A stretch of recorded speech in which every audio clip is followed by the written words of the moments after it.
Welcome back, friends, to the Notaku Anime Chat, where each week we talk about anime, manga, and everything we love and hate about them. Joining me this week, once again, as always, is my good friend and partner, Guardian Enzo. Hey, good morning. How are you? Good, good. And so this week is an interesting week because we've got a meaty episode for you guys. And I swear I'm not hungry this time. So it's we've got a lot of chunky amount of news, a lot of things we want to talk about. So this week I'll try and be a little bit different than I usually am.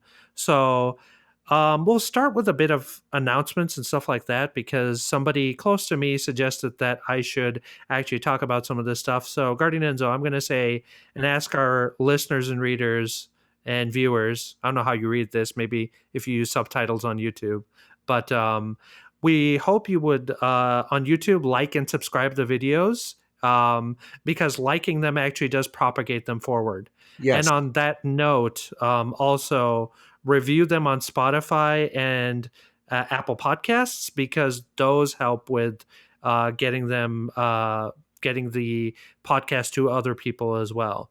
And finally, the last thing I'll say is I definitely want people to comment where they feel comfortable. But if you are curious about where would be best to comment, then I would say post your questions and your comments on YouTube. Because again, the higher comment counts help us grow and help more people discover this podcast. So if you like it, definitely do all of that. Anything to add on that front, Guardian Enzo? No, only to say, we've gotten some great feedback, and we really appreciate it. If you like what we're doing, the best way to ensure that we're doing it long term is to grow the channel, and the best way to do that is to do exactly what Setsuken said: is like and subscribe and comment and help this thing propagate, because that's ultimately, that's going to be our lifeblood, is growth. We need to, we want to get bigger, we want to reach more people, and you're the ones who can help us do that. So really, it's in your hands, listeners.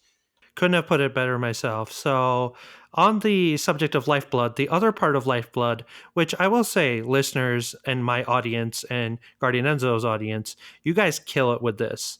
You give us tons of feedback, tons of questions. So, those will be coming in the episode. But I want to start, Guardian Enzo, with Baran Nugraha Kodri from YouTube. And I'm assuming that's a Japanese name, maybe, No, but it might be. no. It is not. Okay. Whatever language it is from, or whatever nationality, he is one of the people who corrected us. And I don't know if he corrected me or you, but it could totally have been me, Me. where he said, okay, I probably agreed with you. So corrected both of us by saying that Kimetsu no Yaiba Volume 22 is not the final volume. The final volume is 23, which will be released on December. And I think the reason I got confused is because Kimetsu no Yaiba has ended in serialization as far as Jump goes. It's just the final volume hasn't come out yet. Yeah, I would say that's the main reason I got confused too. I was thinking that the final volume had been released. So thank you, Baron, for that correction. All right. So yeah, if anybody else sees something we miss, we're only human, so let us know, and we will thank you for it. So thank you, Baron, and then we'll go on to the feedback section, and I'll start with Flare Knight.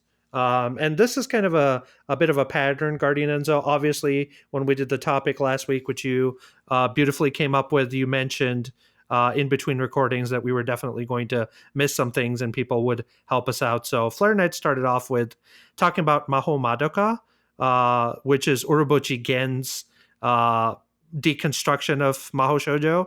So he said that was, a big push towards darker stuff in that genre and the deconstruction of tropes in general. So that was definitely something that I kind of agree with. I personally don't find Maho Madoka to be that big of a deal, but I do agree. The deconstruction, Urobuchi again in general, I think is somewhat of an interesting character in the anime visual novel space. What do you think? Yeah, I agree. And that's one that certainly crossed my mind. I think it's just a question of time, really. It's, can only mention so many shows. And we gave that topic a pretty good hearing, but that would be what I would call a next tier influencer show. It's definitely influential, maybe not on the same level as some of the shows that we highlighted at length. It would have been maybe a good choice for that lightning round at the end. But I agree, there has been a sort of surge in uh, these darker Mahou Shoujo titles in the last few years, and Madoka's popularity, no doubt, was the main reason for that. In much the same way that like Ofuri's popularity helped give a push to stuff like Haikyuu and Yomushi Pedal, I think Madoka's popularity helped give a push to those kind of almost even something like Symphogear. I think you could say, even though it's not a Mahou Shoujo show per se, it has many. It's like a sci-fi with Mahou Shoujo tropes, and I think that that is a show that was heavily influenced by Madoka, in my personal opinion. Yes, and I'm glad you mentioned Symphogear because that's something that Flare Knight is a huge fan of. So he'd appreciate that shout Well, there out. you go. There you go. And before we move on, I just want to say he agreed with me about the Valkyrie show, so that was good to hear. And then he mentioned Higurashi, Order a Rabbit, Tonikaku Kawaii, which we might talk about today, Mm. and Don Machia's series that he's been enjoying this season. So just because we asked people about what they'd been enjoying, wanted to highlight that. But on the subject of things we missed, which is a great way to open up every episode, gives me a nice shot of confidence. No, I'm kidding, guys. I'm totally a big boy. I can handle it. But John over at your Patreon mentioned a couple of things, and he, as always, put a very nice long comment. So I'm gonna extract out some relevant bits from it, and if I miss something, you can definitely tell me otherwise, Guardian Enzo. But the first thing he talked about was Satoshi Kon and the fact that we might have slipped that one out of the discussion, especially Mm. with how a couple of episodes we were talking about Paprika and Perfect Blue and Hollywood and how he influenced not only anime but like film in general. So that was definitely one um, that he mentioned. So what do you think about that whole thing? Well, yeah, I think John. And first of all, let me say thank you very much, John, for supporting me on Patreon. It's deeply, deeply appreciated. And anyone who supports me on Patreon, I love all my readers, especially those of you guys who comment. But if you support me on Patreon, you're like God tier to me. Um, John's point is a good one, and I think yeah, we should have probably found a way to get Satoshi going into that conversation.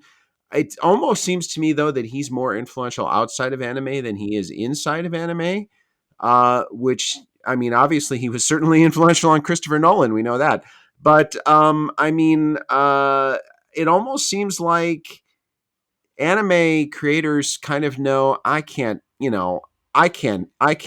hit that pitching. That's a higher league than I can go, and they don't even try to imitate him because it's like they just can't go there.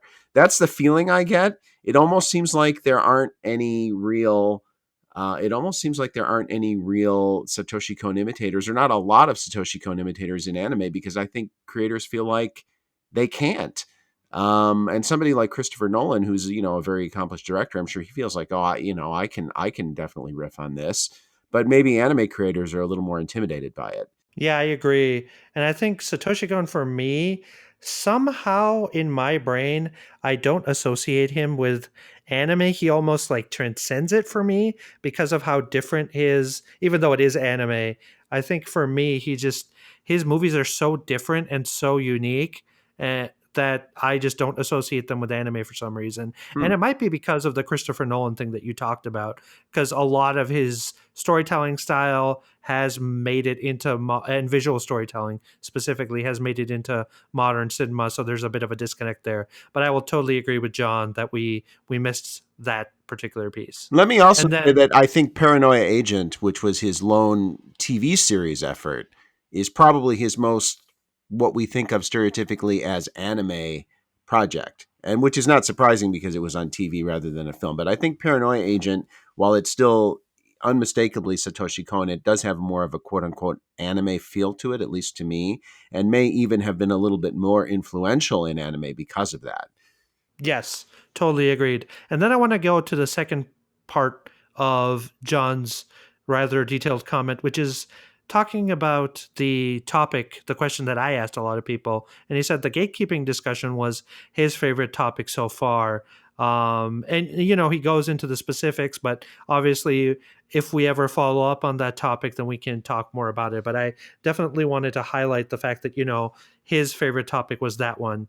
And on that note, I want to go over to Blattrix from uh, LIA, Lost in America. And so I want to start out with this because I'm glad that somebody got the joke that I started with, which was he said that my presidential pick made him laugh. That was the intent, everybody. I don't actually want light to rule the world. That would be very, very messed up. And I don't know if I'd want to live in that world. But so that was a cool thing. And then I want to talk about the part about the topics again. He said for him, it was just an interesting topic because he had been thinking about it beforehand. And he also mentioned, which was good feedback for us, I think, that if a topic is about a particular issue or a genre, like isekai, for example, it may not generate excitement with people who are not into that genre. And that makes a lot of sense. What we try to do is keep the topics fairly general and uh, try to tell you something about the industry as a whole. It's not just specifically about a particular niche in anime, but sometimes we may do those, and I think maybe those will not appeal to everybody. Any thoughts on that? Yeah, it's just, I think that's good common sense. I mean, really, uh, we don't, I think as a rule, we've tended to avoid being too genre specific in our topics. I mean, I think we've done a pretty good job with that. As far as, as far as specifically the gatekeeping one, yeah, I do think, and that was the reason that I kind of gravitated toward that topic when I hosted, is because I really thought that that was a pretty universal thing that people, even outside of, and not forget anime genres, I think that applies to so many genres that aren't even anime specific, to mediums that aren't anime specific. So I think that's something, I agree with the core premise is that that's something that's really relatable. I agree. I think it's something that touches anyone who's into any sort of a fandom, has experienced that and has an opinion on it. And I think one of the ways I think that you generate discussion is not so much to talk about things that people are aware of, but you want topics that everyone's got an opinion on. And I think that particular one, for people in our corner of the universe who are fans of something, be it anime or science fiction or, whatever, furries, whatever it is, if you've got an opinion on, strong opinion on something and you're part of a community, you have an opinion on this one way or the other. Yes. And speaking of discussion, I think we'll jump right into our next topic because, like I said, we've got a lot to cover. So, on to the next section. Yahoo! What we're watching. As Sherlock Holmes would say, the discussion is afoot. No, he wouldn't really say that, but it sounded cool to me. So, Guardian Enzo, let's jump into what we're watching this week. And the big difference this week that I want to introduce is because we've been having such good discussions, and since we're in premiere season still with some series coming out and stuff like that, I'm going to limit it to one series per person this week, but with the caveat that we'll discuss it a little bit more in depth like we have been. So I'll pass it over to you first. What series do you want to talk about?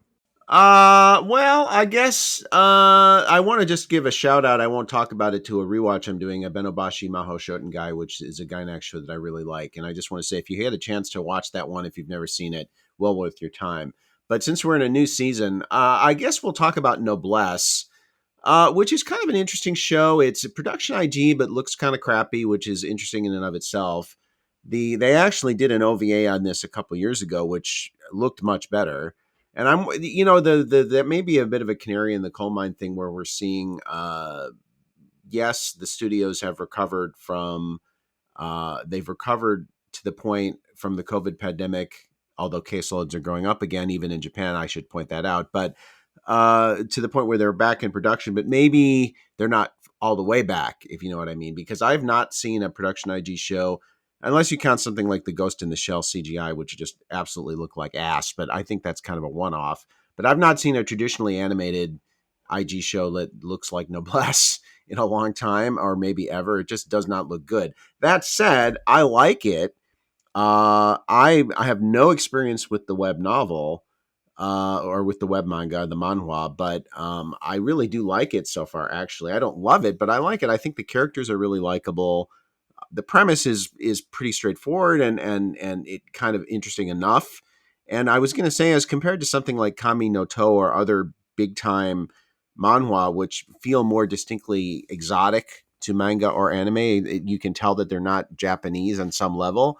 This really feels, and mostly in a good way, really feels like a Shonen Jump manga to me. That's the vibe I get from Noblesse. It really, really feels like a Shonen Jump manga, and it's very comfortable, kind of safe.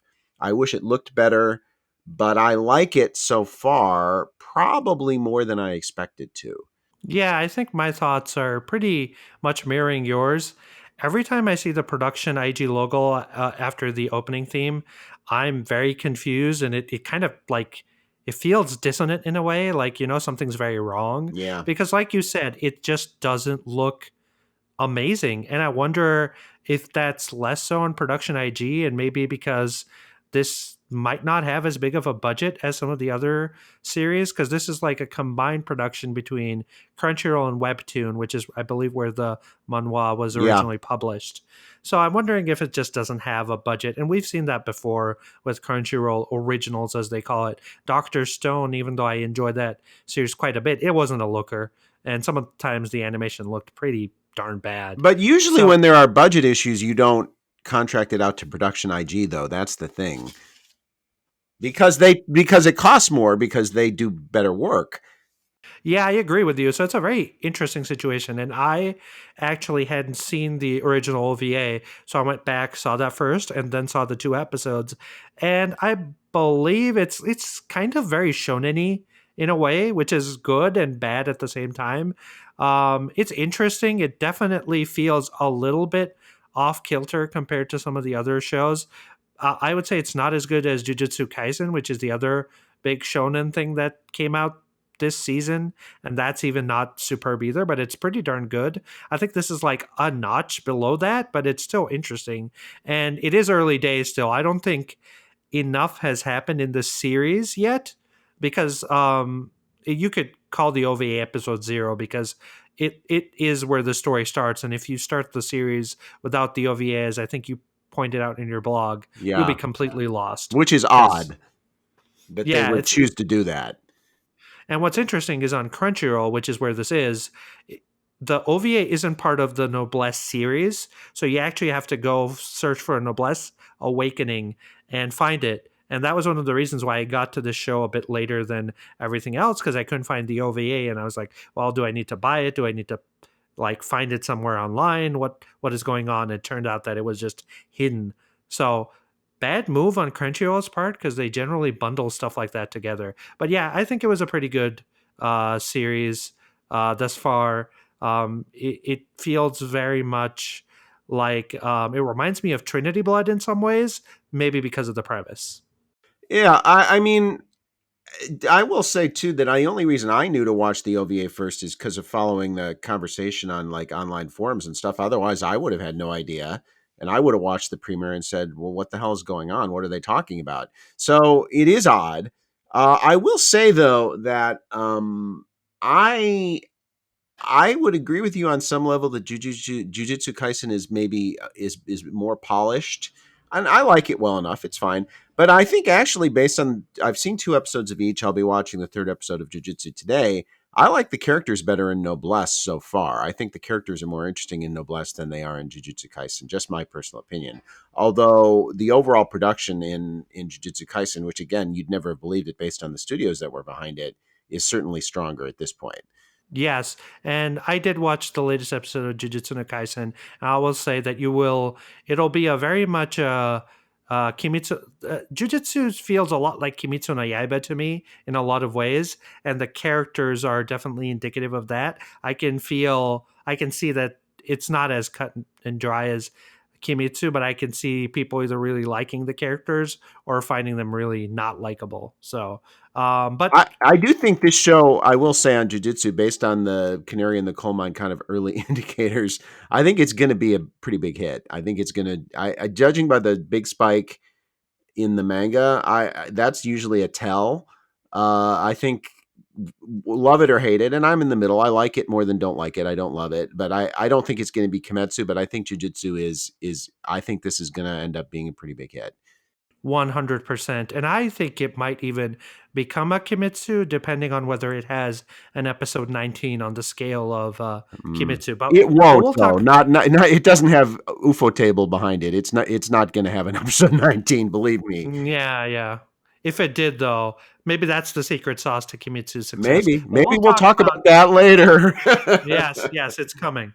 So, uh, for my series, I'm going to do the sneaky thing where actually, dear listeners, Guardian Enzo wanted to talk about this show last week, and I told him to hold off because I hadn't caught up to it yet. And then I did the glorious thing of stealing it from him. So we're going to talk about Toni Kawaii, which is the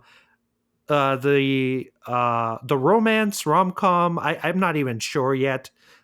New series from the Hayate no Gotoko creator. And I agree with Guardian Enzo's initial thing when he talked about the manga, which is that it definitely is better than Hayate no Gotoko. I will say for me, I can see this show appealing to a very limited audience, and not because it's bad. I think it's actually pretty good, but it will only relate to, I think, a small swath of people that have either been in serious committed relationships or have gotten married, because watching the first two episodes, they really capture that initial feeling of how a relationship starts. And I'm talking about a serious relationship, not like your teenage level dating, but when you're cohabitating and when you're thinking of living together, and the interesting excitement and weirdness that comes from that, of being in a really committed relationship. So that, I think, is the appeal of that show. Without spoiling anything, because the first two episodes are really kind of weird and off kilter. But I do think that this is not going to appeal to everybody, and that's totally okay by my perspective. What do you think, Guardian Enzo? Yeah, I mean, I think I agree with you in principle that the appeal will be more limited than it was with Hayate. Don't forget, mangaka get older. I mean, Hata Kenjiro was like under 30 when he started Hayate, and he's 45 now. So, and Tonikaku Kawai is fairly young manga. It's only been around, I think, for like less than 2 years or 2 years or something like that. So, he's an adult, and he's writing about, even though the characters are young, he's writing about an adult relationship, as you said. I will say, if you haven't read the manga, uh, and I won't spoil, but if you haven't read the manga, you should be getting hints of it, but don't. You're not seeing everything in the first two episodes. There's a lot more to this story than what you're seeing.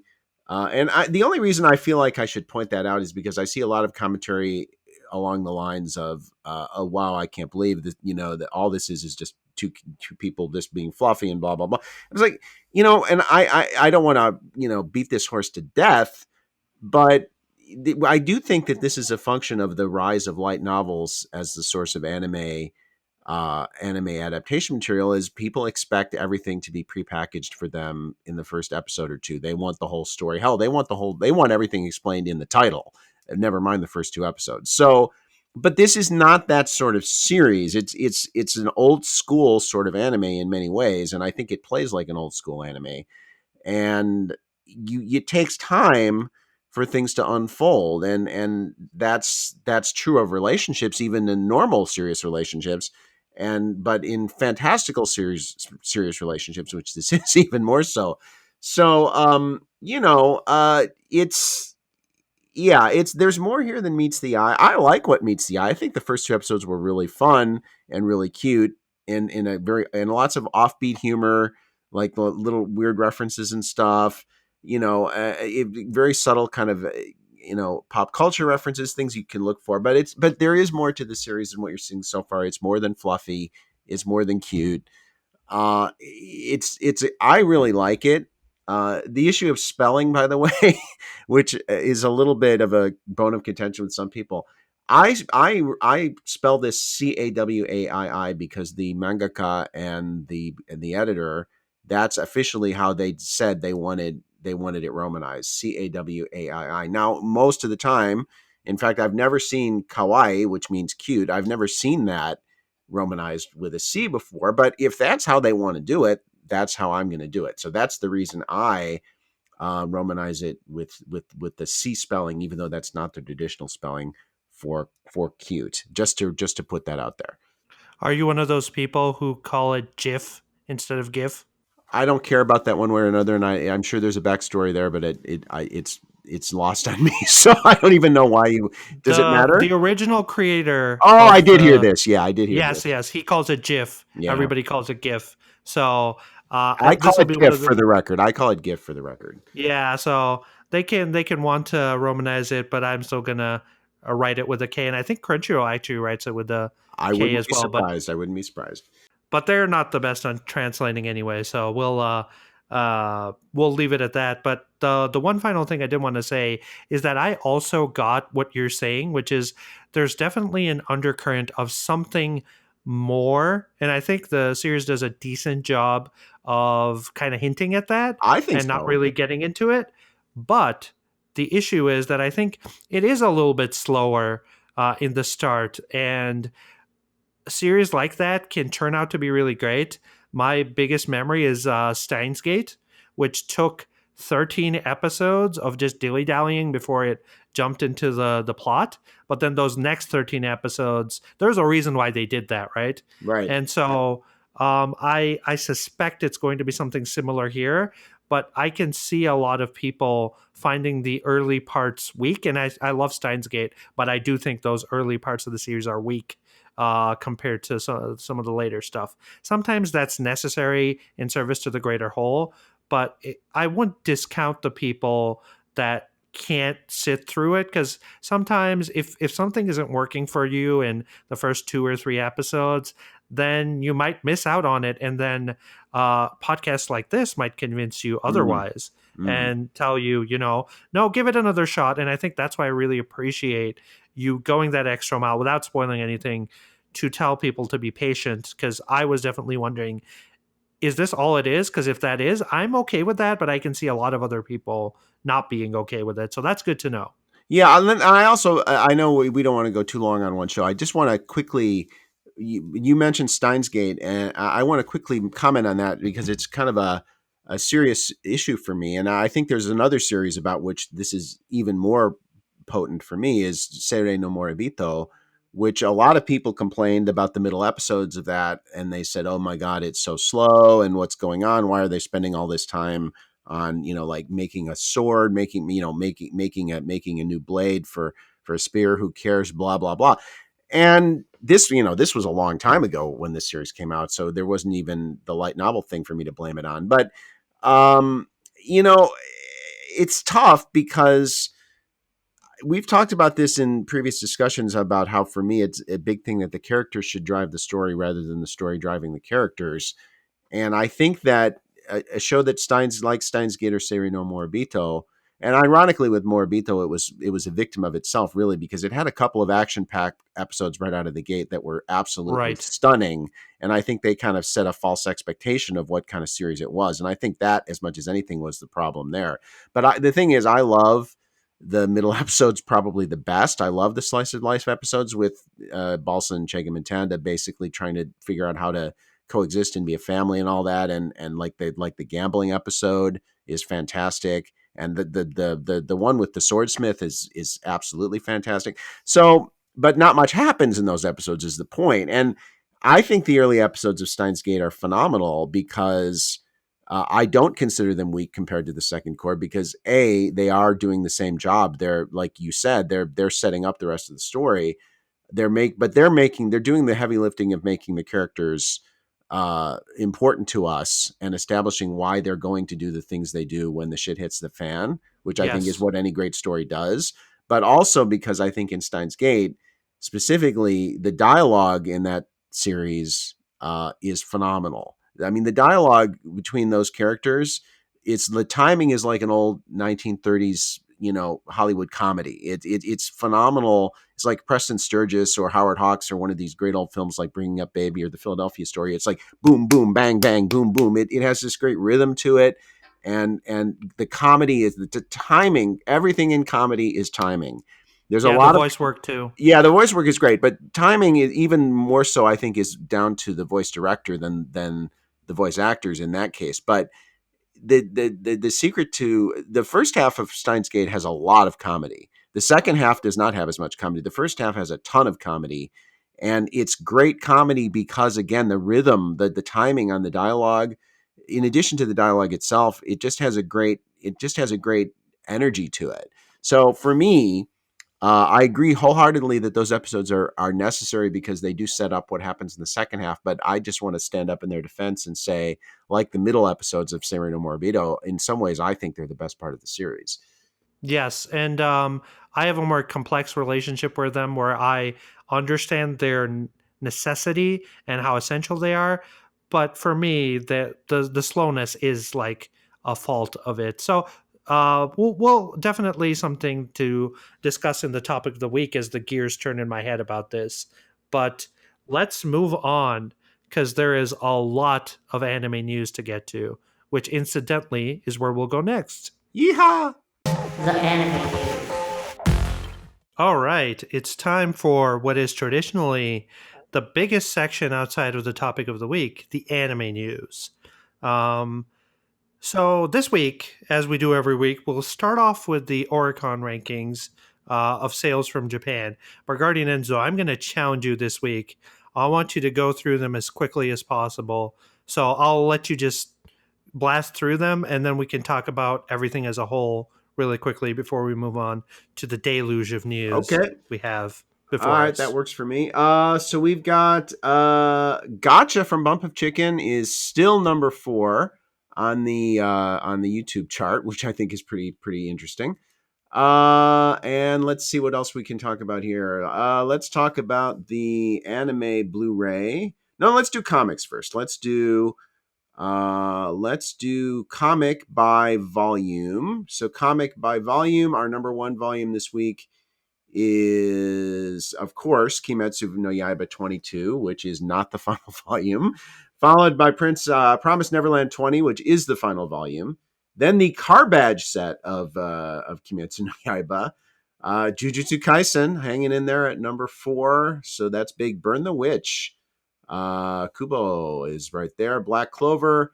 Let's see. Magical Power of the Saint is versatile. I don't know what that one is. It's probably a bad translation. Seraph of the End right there. Oh, Seraph of the End with 2 places on the list. Interesting. 9 and 10. Okay. And let's look at by comic work, which is, of course, as you know, the entire collection of volumes for a series. That would be, of course, Kimetsu number 1. Jujutsu Kaisen now up to number 2 on the. That's I'm telling you, it's going to be a hit. Promise Neverland number 3, kind of a swan song there. Kingdom number 4, we like to see that. Attack on Titan number 5. Haikyuu number 6, a swan song there. Black Clover 7, Burn the Witch 8, One Piece 9, and that's as low as I've ever seen One Piece, by the way, just for the record. And Einen no Shobotai Fire Force is number 10. Let's look at anime Blu-ray, which is, of course, one of our favorite categories. At number 1, we have Strike the Blood, Volume 4, first edition version. Railgun, number 2. Blah. Symphogear GX Blu-ray box, number 3. And there, so Flare Knight, there you go. That one goes out to you.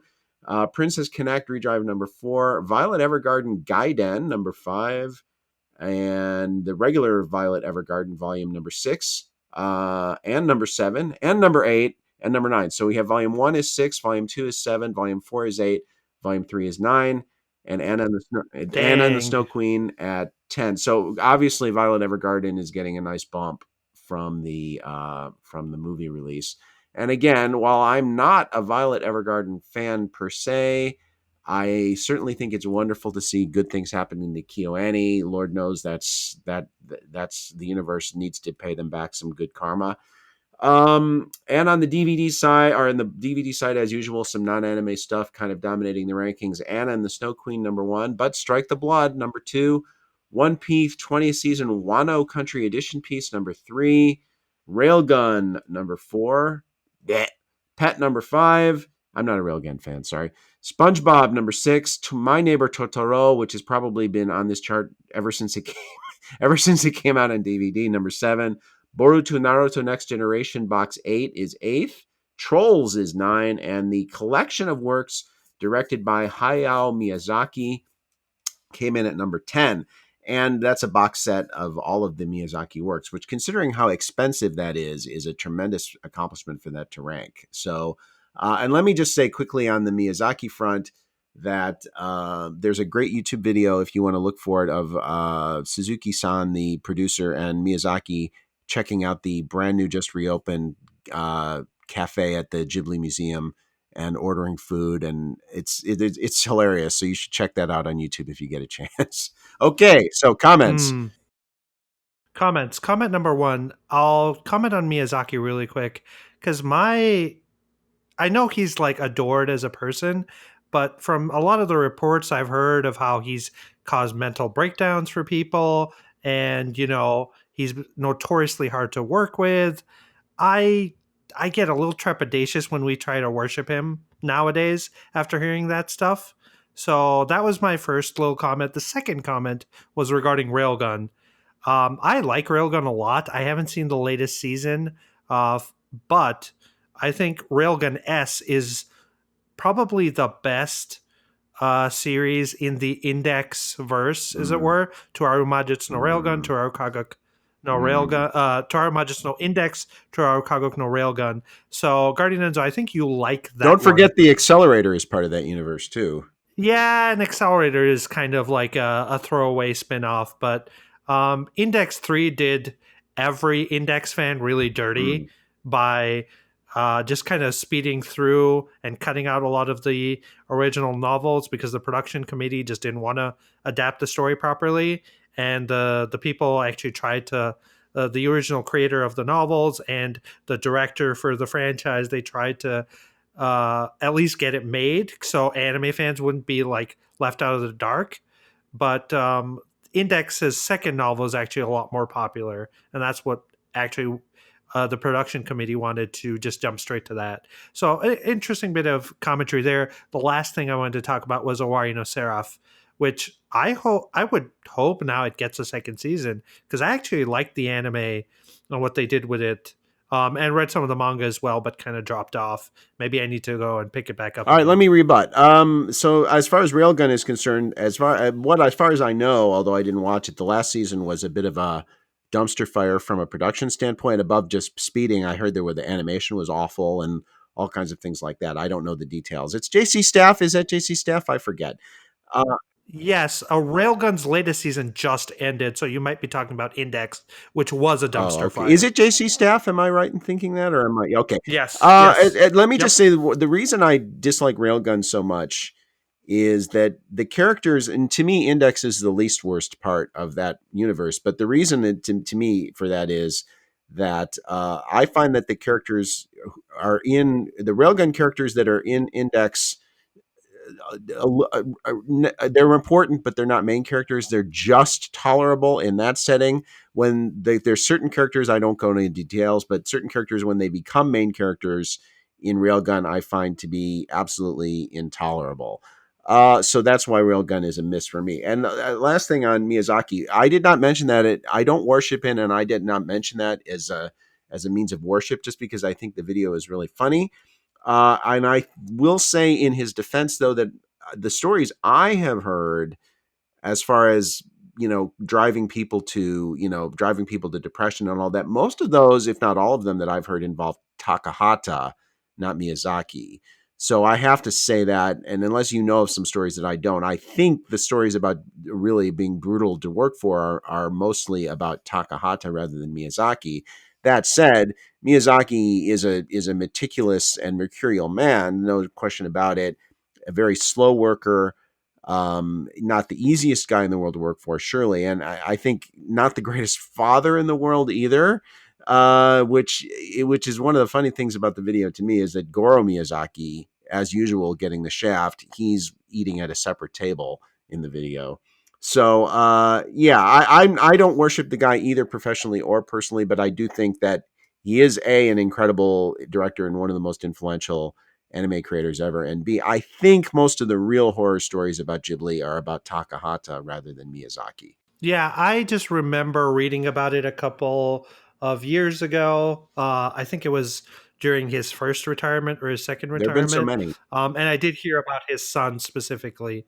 So I don't know. I'm very trepidatious. I think it's a case of in the games industry. I used to look up to a lot of game creators, and then you hear the stories about them and what they are. So people can be really talented, but I think the one thing I do remember is that Studio Ghibli as a whole isn't a paradise to work at. So that's where like I feel for the animators, and I know you and I both really care about the animators and the people on the ground, and I think creative work doesn't necessarily need to destroy the people involved. So we'll leave it at that. Mm. I also don't like Ghibli as much as a lot of other people do. I have liked some of their films, not all of them. So we'll just leave it at But that. I have to say, Ghibli pays much better than most animation houses. And Ghibli, in many respects, the creators are tough to work for, but they still have people. Well, they've almost stopped production now, but they still have people like crazily trying to get in at Ghibli because of how much more they paid, and generally speaking, than other studios. So, just for the record, let's get that out there. Fair enough. All right. Before we get into a discussion on Ghibli, we'll move on to our first story, which is actually a rumor. So this is over at comicbook.com. And it is by Megan Peters. And so basically there's this person called Spy True, I believe. He's a known leaker, and he's mentioned other things before. He just made a quick tweet saying that Kimetsu no Yaiba season 2 is in production, and that's basically um, gone on to spawn the idea that it's going to get another season and stuff like that. And obviously, the movie is doing gangbusters, and we'll talk about that a little bit more later. But obviously, this is a rumor, but I would say this is going to be another series pretty darn soon. What do you Well, think? I mean, obviously it's getting another season. I mean that's literally, unless the world comes to an end, that's 100% lock. As far as timing, given how long it takes to produce these things and given how successful the series is, I would be shocked if it wasn't already in production. But I don't know specifically. It'll happen next year. It'll air sometime next year. I don't know whether this rumor is valid, but it'll air sometime next year. You'll get that second season for sure. Okay. And short, sweet, and we'll talk more about Kimetsu no Yaiba when we talk about the movie later on. But let's move on to the series announcements for this week. And the first one I want to talk about really briefly, I don't think we need to discuss it ad nauseum, is a follow up to the rumor we talked about last week. So the Reborn creator's new manga was announced, and it's a detective story. So this is from over at Anime News Network. It's by Egan Liu, and he talked about how this is a new manga. It's coming out after a long time, and the big thing to note is that Manga Plus, sorry, is going to release it online for people to read. So that is going to be really really cool. Um, After that, on the topic of anime manga news, the Danmachi creator, who has done light novels before, is making a new manga series called Sue to Tsurugi no Wistoria, the Wistoria of Staves and Swords. And it seems like it's going to be very similar to Danmachi, but we'll kind of have to see. Uh, and then the big news stories of the week, which I think we will discuss in detail. Ava's movie, which we talked a lot about Ava last week, but this story is over at Crunchyroll by Daryl Harding. Wait, is Daryl Harding not on Anime News Network? Anyway, uh, that just threw me for a loop there. But basically, the final Evangelion film, Evangelion 3.0 plus 1.0, is going to be released on January 23rd, 2021 in Japan. And this was actually confirmed just before the first screenings of the Kimetsu no Yaiba movie. So I'll just kind of leave it at that and open it up to you because you're the bigger Ava Yeah. fan. Um, what do you think about Well, yeah, I this? think we're contractually obligated, it seems like, to talk about Eva every week now. But yeah, we don't want to go too deep into detail on this because we did talk about Eva at length last week. But when Ano finally announces a hard date on the new Eva film, I that's a big story in anime for sure because we've been waiting a long time on this one. Very happy to see it. The last movie we both agree was a bit of a clusterfuck. It definitely lost the plot in a big way. I have a great sense of curiosity about this final film only because yes, I am an Eva fan for all that it drives me crazy, and B, it's a cultural event of proportions that anime rarely reaches in Japan, so it's very important for that reason. And it'll be interesting also to see whether he plants any seeds in this theoretically final film for some sort of future anime project with Eva, which, as you know, or a multimedia project, I should say. And as you know, I've predicted that the next step is going to be a TV series, again, a reboot of the first series, but probably not for a few years, but we don't know what the next step will be. And it'll be interesting to see if there's any, if he does, where does he leave it? Not just how is the ending, because he's already screwed up the original ending more times than we can count, but where does he leave it in terms of future projects?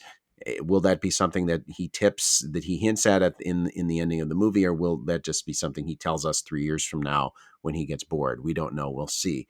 But there you go. Yeah, it's a big story. January 23rd.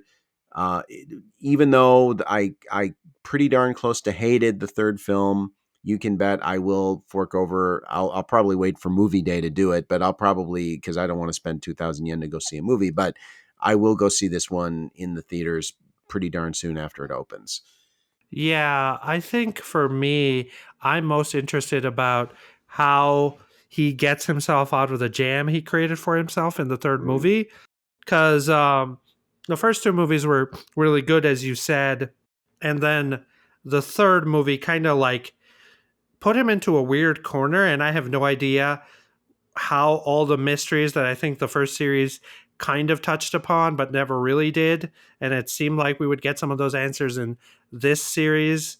Now I don't know if we'll get that in this movie. So there's a lot of heavy lifting to do here. And for me, similar to how the Star Wars film, The Rise of Skywalker, I was very curious how they were going to recover from what Ryan Johnson did in The Last Jedi. This is the same thing.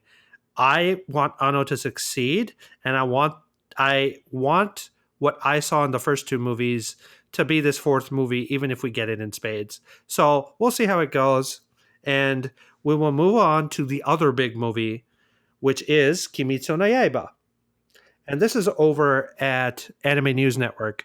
So this is by Alex Mateo, who is another one of those people besides Rafael Antonio Pineda that comes up a lot here these days.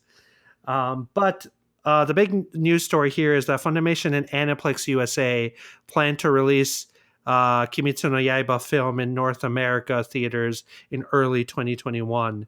I won't read through too much of the story. Obviously, we know that in Japan, Kimetsu no Yaiba has been doing really, really well. I think it like took down some of the websites for ticket sales and stuff like that. And then obviously the Japanese government relaxed some of the COVID rules for the theater viewing as well. So what are your thoughts on this for the U.S. and are you planning on going to see Kimetsu no Yaiba the movie in Oh Japan, no, Karinanda? I dropped the TV series, and I have pledged that I will pick it back up as we talked about. But I'm not going to pay to go see the movie in the theater, especially if it's going to be crowded in the current environment. But the thing is, you say very successful. I think that's a massive understatement. It basically doubled the single year volume record that was previously held by One Piece on the manga side. The movie now, as of yesterday, 7 p.m. Japan time last night, it became the number one single day gross of all time for any movie in Japan, animated or otherwise. although many of the top grossing films in Japanese history are animes for the record, but not all of them. But this is now, of all Japanese films, the number one single day gross over 1 billion yen. And I must be said that this is happening during a time of pandemic where even if the rules have been relaxed, it's still harder to get people to go out and do things like go to the movies. So the fact that it was able to do this is simply a testament to how massively and confusingly popular this franchise is. It's amazing to me that Jump let the author end it when they did. I'm stunned that they allowed that to happen. I would have, but maybe, as you said, maybe they learned something from Death Note. Maybe they actually did. Who knows? It's amazing that they let them end it.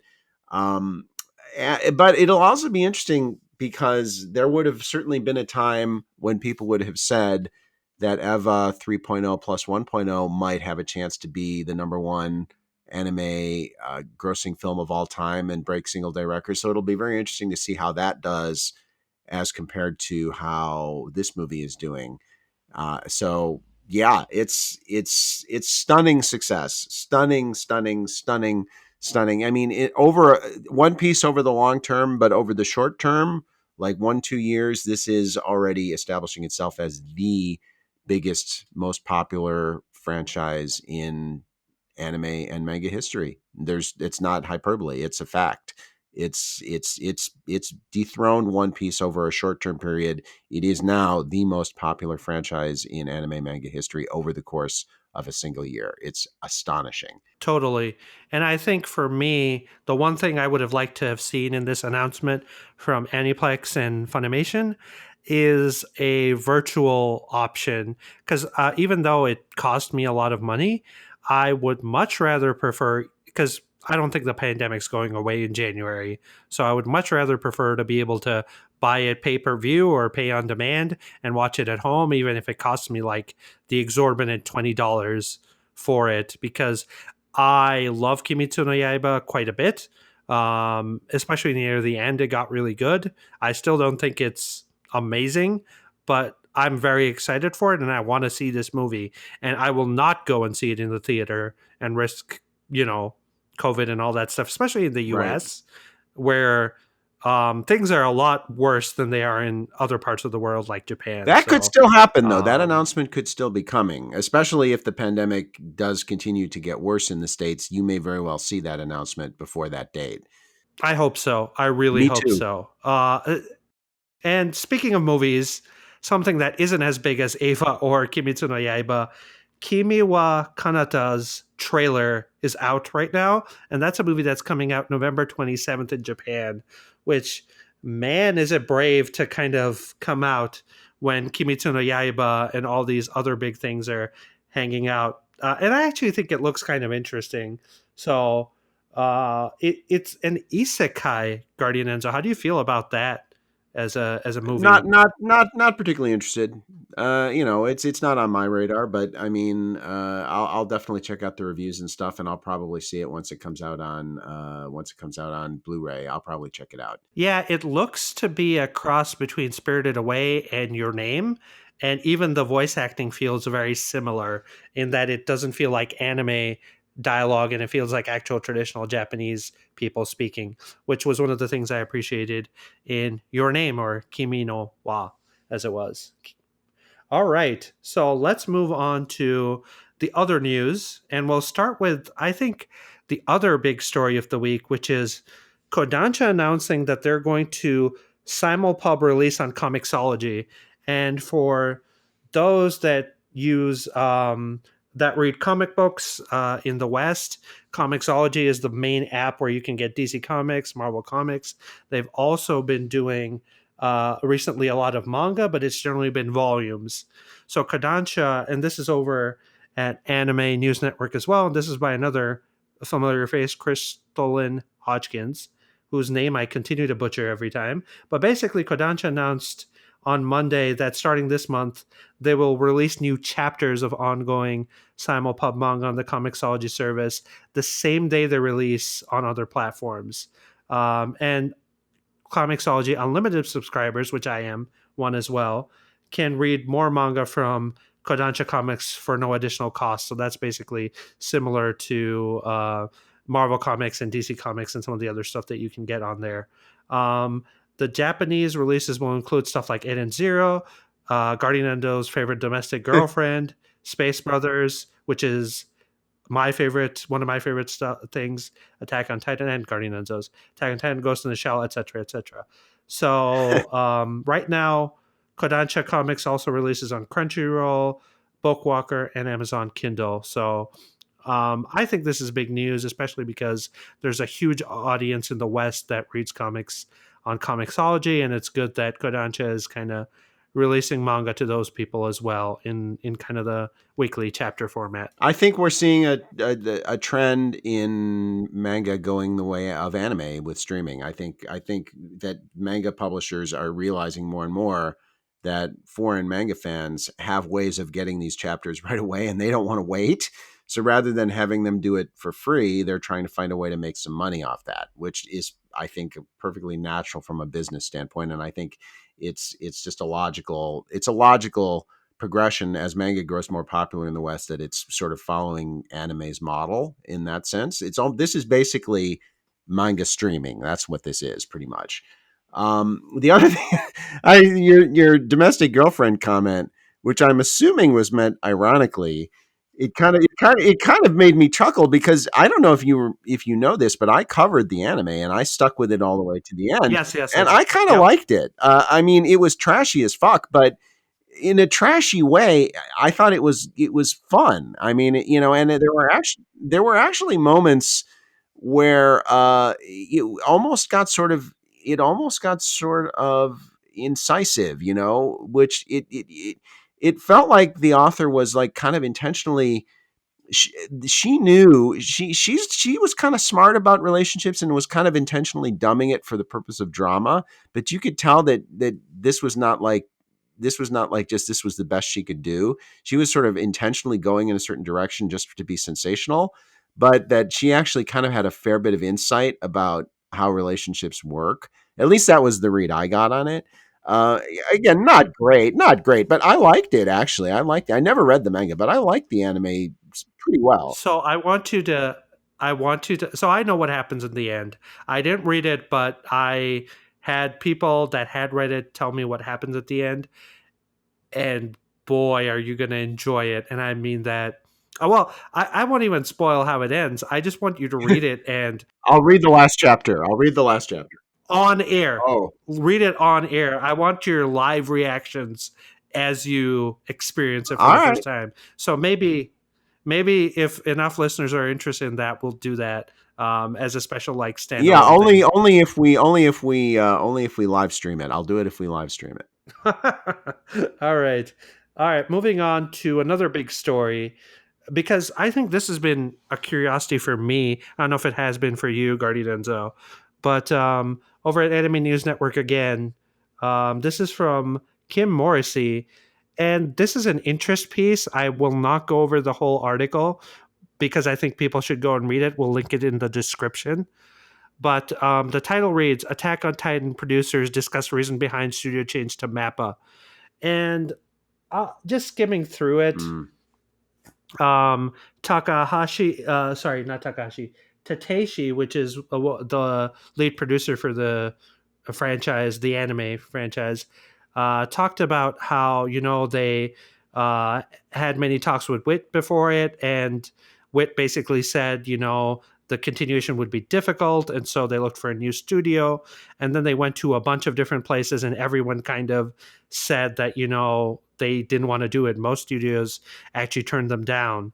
And then some of them said, it was really big shoes. Other people said that the schedule was just not doable for them. And I suspect, this is me interjecting, I suspect that was a huge reason for it.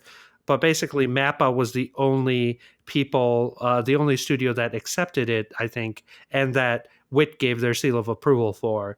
So basically, a lot of the stuff after that is that,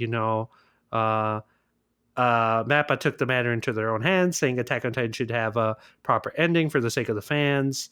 And, the Wit people are basically saying it's in good hands and stuff like that.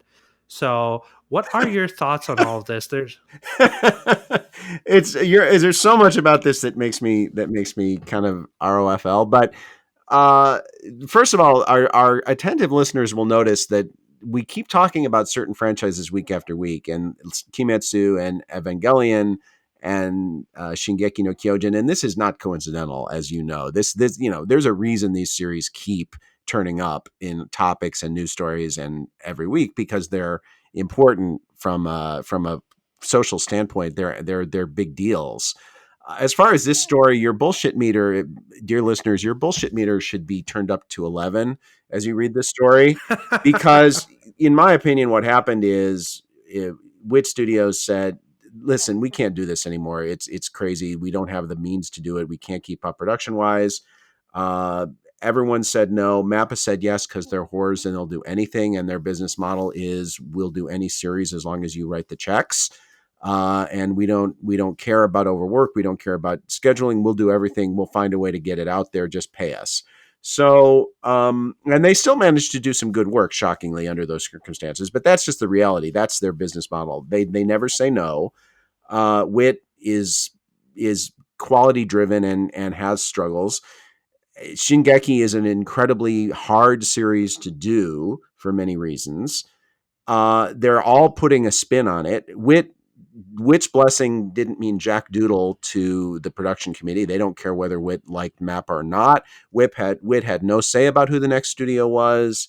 They may or may not like that it's Mappa. They may or may not care that it's Mappa. But whether they do or not is irrelevant. And this is just the reality that one studio said we can't do it anymore. Many studios probably said we can't do it either. Mappa said we can. The production committee said, well, let's give it to Mappa because at least they'll do it, and it'll get done. It won't look as good as it did in Wit's hands, and it'll be cheaper, and everyone will be happy because it'll make lots of money. And anything else is just flannel. Yeah, I agree. And one more thing I mentioned, forgot to mention from the story, the producers have stressed that for the sake of the fans, they are determined to adapt the manga all the way Oh, to that I the believe. end. Yeah. So, so yeah, kind of echoing what you were talking about with regards to Kingdom earlier. It seems like Attack on Titan. I was thinking this would be like 10 to 11 episodes, but it might be longer, and it might be two cores and run to the end. So we'll see. We'll I see think how it'll it be like goes. 17 or But 18 episodes, which is one reason why it's starting at such an odd time. sure, sure. And I agree with you. The PR speak and the fancy words were all over the place. So this just reeked of not being entirely truthful and putting a positive spin on what is an awkward situation, I think, in a Yep. lot of ways. So moving on to sad news, but I do want to talk about it. Kimagure Orange Road's creator, Izumi Matsumo, passed away recently. So this is also from Anime News Network because I was bad and looked up everything from Anime News Network this week. But Alex Mateo talked about this, and this was a sad story because I really liked Kimagure Orange Road. It's one of the really good manga anime from the 80s, I feel. I might be wrong about that, but it's very old. And Izumi Matsumoto wasn't super old. He was only 61. And life expectancy in Japan is pretty high. So it was sad to see him pass away. Um, and there's more details in the article, which we'll link down the description as well. But, he had been feeling numbness in his legs for several years. Then he became unable to sleep, and things got worse and worse from there. But any thoughts on this? Did you ever read or watch Kimagure Orange Yeah, Road? it's obviously my main thought is it's a very sad story. I have to confess, I never read or watched Kimagure Orange Road. It is an 80s series, as you said, and that doesn't mean I should. I watched and read plenty of 80s stuff, but not this. So I can't comment on the context of the material itself, but it is really sad. And as you said, I had heard that he was sort of well known. Izumi was well known as having a lot of health problems throughout his life, especially in his later years. So that maybe didn't come as a complete and total shock. He definitely had a lot of health problems. All I'll say is that those fans who continue to make fun of Togashi F you. Take these things seriously because they're serious. People have serious health problems, mangaka too. And the lifestyle of the mangaka tends to exacerbate serious health problems. And you've heard a lot of stories, like the author of Ikokumiro no Kwase, the author of Exboku, SS. There's a lot of mangaka die young. It happens for a reason. It happens partly because of the law of averages, because some people do die young even in Japan, where the life expectancy, as you said, is pretty long. But it also happens because there's a lot of physical problems and a lot of depression that go along with the lifestyle of being, especially a weekly mangaka. It's a tough job. So appreciate these people for what they do. And if they have to take hiatuses, lay the hell off. You don't know what you're talking about. You don't know what their lives are like. Stop bitching at them. They don't be entitled. Give them the space and the time they need to do what they want. And when they're able to work, appreciate it. Yes, I agree. And just to talk about Kimagure Orange Road a bit, so this is one of the original. So a lot like how Mason Ikoku is a 92 episode or 96 episode, I forget, a romance rom com. This is an equally long love triangle between three characters, and it's got a really good slice of life kind of feel to it. And they actually reference touch a little bit in one of the episodes. One of the characters is watching the final episode, I think, of Touch, or I think it's a crossover. So it spoils what happens at the end of Touch. So if you haven't seen Touch, watch that first, then watch Kimigara Orange Road. They're both phenomenal series. And I think one of the movies is really bad, kind of like Touch. It's very similar. They're very similar series. I'm curious now to check it out. Yeah. Yeah, it's not as good as Touch, I will say. It's not as good as Touch. It does end on a more satisfying note, in my opinion, than Touch does, but Touch is overall a much stronger series because, it's Touch. But yeah, definitely something. If you want to see a long form series that you want to watch, definitely check this one out. It's old, but it'll grow on you. All right. So speaking of mangaka, let's move on to a little bit of a more positive news story.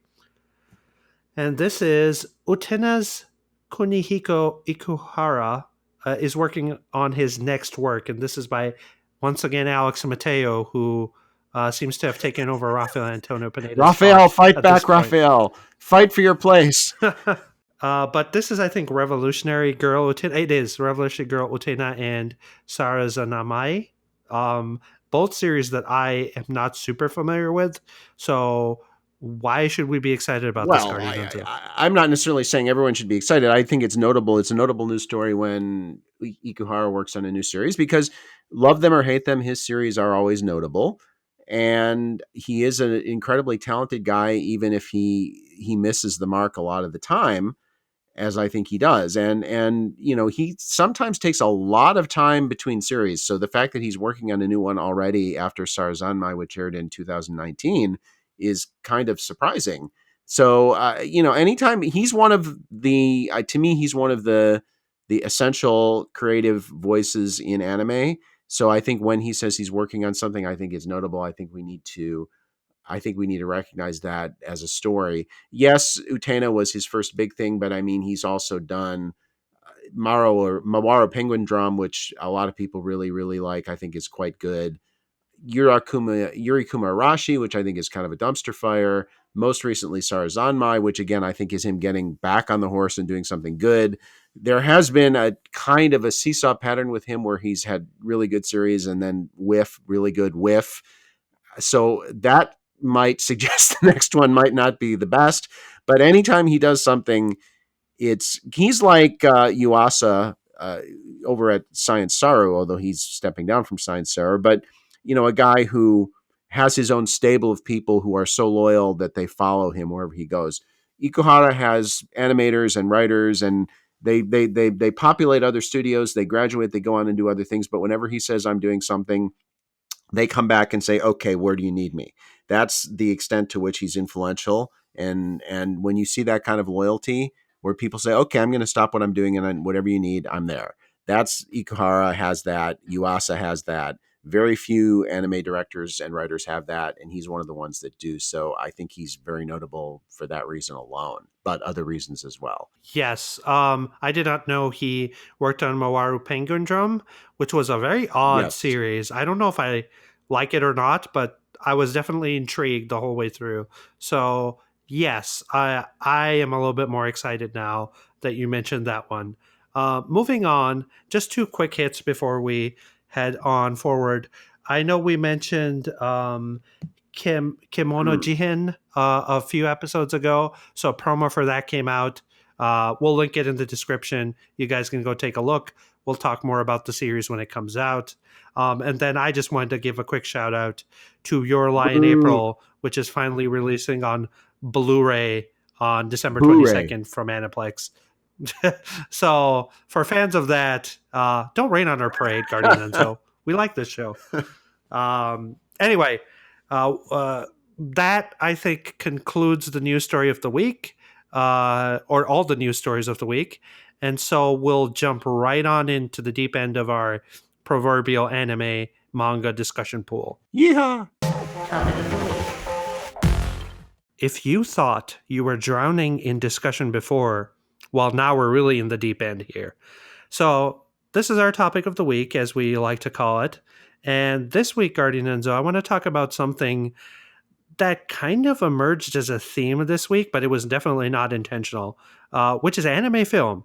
And I want to talk about the state of anime film as we look at it this year, where it's come and where it will potentially go. So lots of stuff to talk about here, but I want to start with like the general state of theatrical films, animated theatrical films in Japan. How is the industry, as far as you're concerned? Is it doing well? And how does it compare to TV anime? Because we talk a lot about, I have mentioned it a few times. Anime film is, this and that. And you mentioned quite rightly so, they're different beasts. So let's compare these different beasts. What's your take on all this? Well, I want to say, first of all, I thought we were drowning in discussion before. But let's talk about anime film. I will say my short answer to that question, and as our listeners know, I specialize in short answers, excuse me, is that anime theatrical films are quite healthy compared to TV anime right now. I think it's the healthiest sector in anime, in fact. They're doing quite well, generally speaking. Some of them tank, but that's to be expected. But yes, I think theatrical anime is pretty healthy commercially and comparatively healthy creatively. We still get a fairly diverse range of themes and characters in anime films, more so than we typically get in TV anime, where one or two kinds of genres and a certain tropes pretty much dominate the landscape. We have a fair amount of pretty visionary creators involved in it. And, we see stuff like Kimetsu, mainstream stuff, make tons and tons of money. So understand that at any given time in Japan, unlike in America, the top 10 box office, let's say, at any given time, anywhere between, say, 3 and 6 of those films will probably be animated. It's just a big deal here. Anime is not seen as a niche genre or a niche medium in Japan, where it's like it's kids films. It's just like anything else. It's like live action. You have adult oriented anime films, you have kid oriented anime films, you have all ages anime films. It's just, that's how it is. So it's a huge part of the commercial landscape here. And it's doing very well, in my opinion, doing very well. Very well indeed. I agree as well. And when I used to defend that anime wasn't on the decline, I would look at anime film because I think especially in the last few years, or let's say 5 years or so, some really breakout films have come out, whether it's stuff like Your Name that have almost transcended and even gotten noticed by Hollywood and the Oscars and stuff like that. We've got some nominations, although the way the Hollywood Oscar system works is I don't think anime will ever win. It already has, dude. Spirited Away. Yeah, but I mean, just in general, I think it's less so about, at least these days, about the quality of a film and more so about, how many judges watch it, how the campaigning works and stuff like that. But I'm not a film expert, so I'll leave it to other people to discuss that kind of stuff. But I think just personally, the experience of going and seeing an anime film in theaters in America, and I can only talk about America because I live there, but it's been really good. And I think the fact that we continue to see limited, although they're limited, releases of anime not only in dub but in sub, pretty close to the Japanese release here in the U.S., is I think a big indication of the fact that this medium is growing as well, and there's a lot of money to be made, not just in Japan but in the U.S. as well. Yeah, I think that's true. And it's gone from a niche thing where it was just like little small dudes like Fathom Events. God bless them. They're doing a good job, but it's become much more mainstream. And I want to briefly talk about, since you mentioned it, the Oscar process, because I do happen to know a bit about that. I have a very good friend who's in the Academy and, in fact, has been in the animation committee more than once. So there's a very specific process for this. Our listeners may be interested in this. How anime films are chosen is in order to the nominees are chosen by a committee. You have to volunteer to be on the committee, and you have to stipulate via affidavit or whatever. You have to see all the films that they put up for eligibility, and this is done via a screening system. In past years, it's mostly been going to Academy approved screenings, but now they have a system where you can do it at home or streaming. But again, they have ways to at least try to verify that all of the members of the animation committee have seen the films that they're nominating.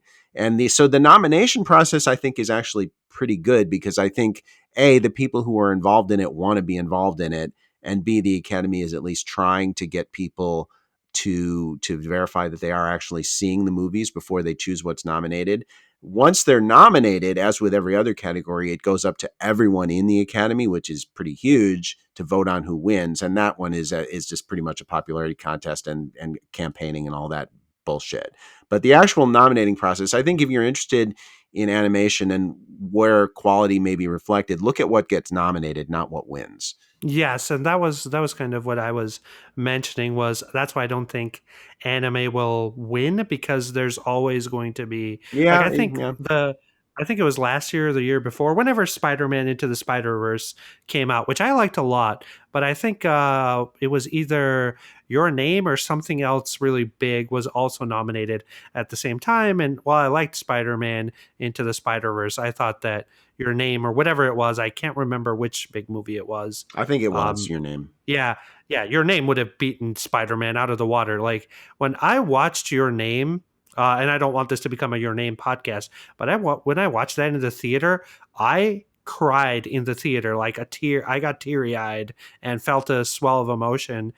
And I will say this about myself: I cry pretty easily when I'm in the privacy of my own home and I'm watching stuff, but in the theater, that's never happened to me.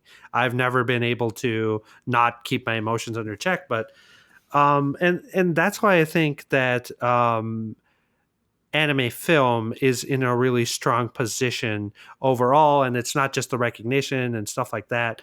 But I do want to take this discussion to Hmm.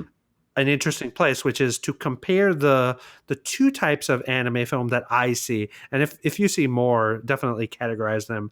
But in my eyes, there's two types of anime films. There's the established franchise films, which are, either spin-offs or continuations of ongoing stories, like Made in Abyss is, I think, a good recent example of the continuation aspect, or Kimetsu no Yaiba, as we were talking about. It's adapting one of the arcs. And the spin-off is obviously something like My Hero Academia or Sword Art Online or something like that. And then the other type is obviously the original works. And we'll talk Right. about the original work, but I want to compare the two types of franchise films. What do you think is the better approach, both from a fan perspective, but then also from a financial perspective? And any thoughts in comparing those two Well, together? yeah, it's fine. Some franchises I like better than others, obviously. Those films are less interesting to me than the original ones typically, but they're really just a reflection of like I said, how mainstream anime is in Japan. They're the blockbusters. When you see a Kimetsu Yaiba, a Boku no Hero Academia, they're the mainstream films. They're established properties. They're safe. Made in Abyss is a little edgier, but people don't realize how popular Made in Abyss is, both on DVD and in manga form. It is very popular in Blu-ray and DVD and in anime and manga form. So, but it's the original ones are, they're like in Hollywood, they're riskier, they're artistically typically more ambitious. And then you have, so it's just a reflection of how broad the landscape of theatrical anime is in Japan more than anything. Yeah, personally for me, I actually like I think more recent trend of actually adapting or parts of the story and continuing them with a bigger budget in anime movie form, whether it was Made in Abyss, which sure I didn't like the content of it, but the animation and the visuals were breathtaking, and I think the extra budget did a lot of good for that story. And the same thing with I'm sure will be the case with Kimetsu no Yaiba, where the visuals will be upgraded quite a bit. Personally, I like that trend a lot more. I am less so positive on the spin-off series, whether it's the two Boku no Hero Academia films, which I thought were great or okay popcorn flicks, Right. but the storytelling was just not up to par in my opinion. And it was the same thing for Fairy Tail. I watched both Fairy Tail movies. Sword Art Online, since the story isn't all that great anyway, was just kind of, it was almost better than the series in some ways, because I think that popcorn stuff happens more. But like, do you find that you enjoy one type of franchise movie more so than the other, or were both Made in Abyss, the Made in Abyss movie and the Boku no Hero Academia movie, just for the sake of comparison, were they both similar experiences for you? No, no, I agree with you. Because you're dealing with the material written by the creator, and I think that's almost always, with some exceptions, but almost always going to be better. You also could mention the Hunter x Hunter films, the two of those. Yes. They're very much like the Boku no Hero Academia movies. They're fine, they're entertaining, but they're not on par with the original material. And the Made in Abyss movie, of course, is, because it is the original material. So yes, I agree with you. While a certain part of me is like, I'd really rather get that on TV on a week by week basis where I could enjoy it over the course of 3 months. I do sort of, I think you're going to get a better film that way for sure. And the budget, I mean, both in the case of Made in Abyss and Kimetsu, we're talking about shows that looked great on TV. Let's be clear. Yes. But once those are in the theaters with theatrical budget, yeah, they're going to look even better, as was the case with Made in Abyss, and I'm sure will be the case with Kimetsu. So I think in general, yes, I agree with you. I prefer adaptations of original material, even though it does kind of suck not to get that on TV form. I think that you're going to get better films that way than you will by having somebody else write a story based on a mangaka's work. Yes, and before we move on from franchise films, I do want to present one idea to you, which I hope is where this eventually ends up. Wouldn't it be cool if a series started out as an anime, right? An anime series. It got through some of the build up and a lot of that stuff, and then the maybe the most iconic parts of a manga or a light novel or whatever it is, those scenes or that story arc or whatever, or that moment, it would be so cool if that were made into a movie as kind of a big event, and then that would bleed into a series again, and kind of, they would play into one another. And I think that's the one thing that I want to see. How cool would it have been to see like either the big climactic battle in something like, say, Bleach, or even Boku no Hero Academia, which had the big All Might moment. I won't spoil anything, but there's a big All Might moment. And wouldn't it have been cool if that had been done with a movie budget and would have been even more impressive than it was? Yeah, I think that is a really attractive idea. We've seen sort of half of that. Where we haven't seen it happen is the part where it then bridges back into TV. And I think that could still happen with Made in Abyss, because we are kind of seeing with Made in Abyss where it went from TV to now some of the really big headline moments from the manga are happening on screen with a huge budget in the theaters. And then in theory, it could still end up going back to TV. So Right. it's not impossible that could be the first example of what you're talking about. But yes, I think it is.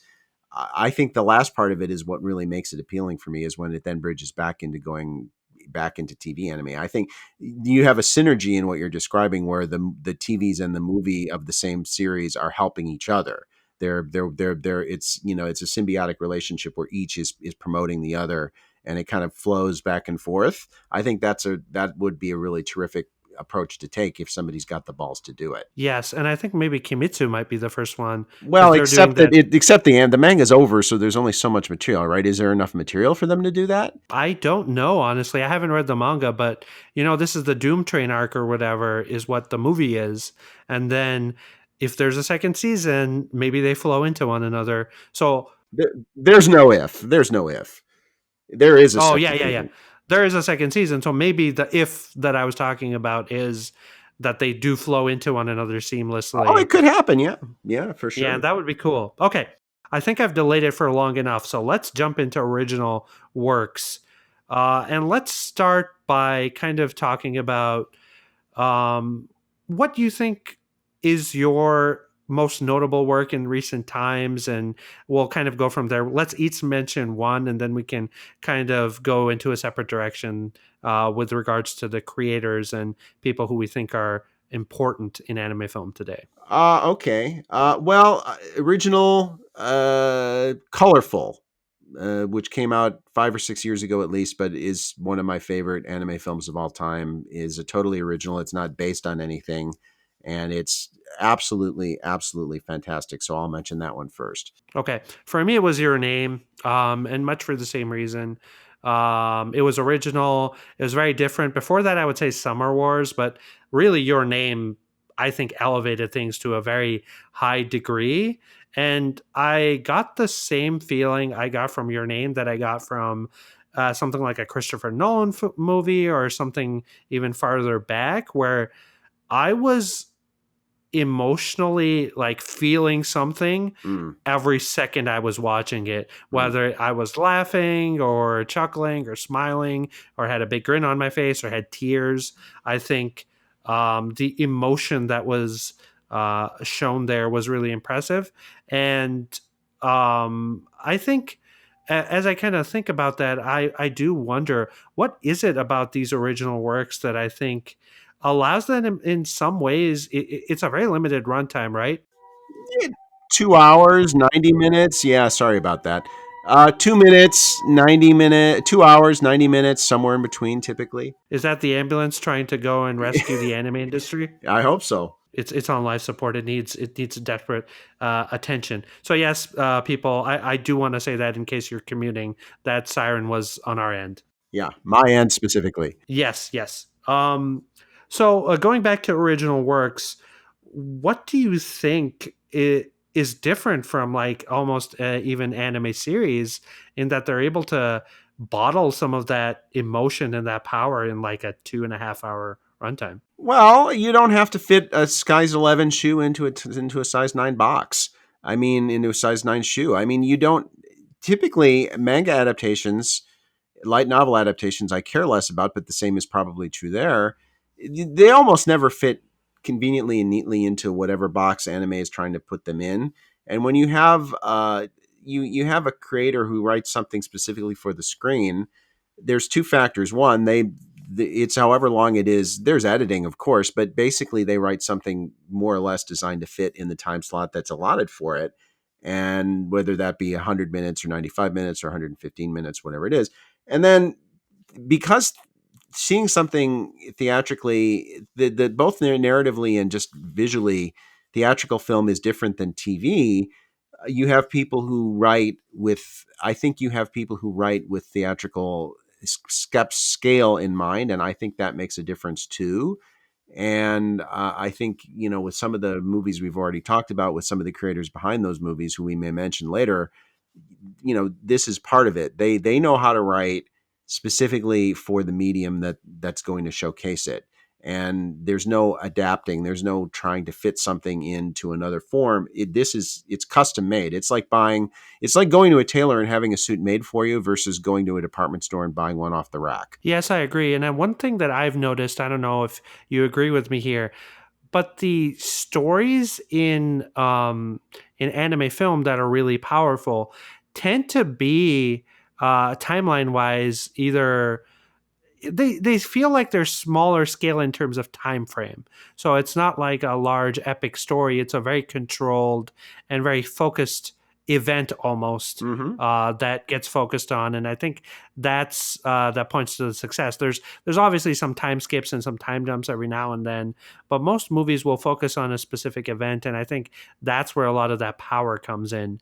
The other thing that I think is really powerful is that a lot of these creators for film, whether it's, some of the creators we'll talk about next, they have a lot more investment and are a lot more in control of the product than I think even um, manga creators or anime studios that do TV series are. Do you think that extra control also leads to some really creatively diverse things, and then things that Mm. just smash through the stratosphere in some ways? Sure, absolutely. And the other thing is that with original anime films, especially when there are very powerful creators involved, you don't have a production committee system the way you do with TV anime throttling the creative process.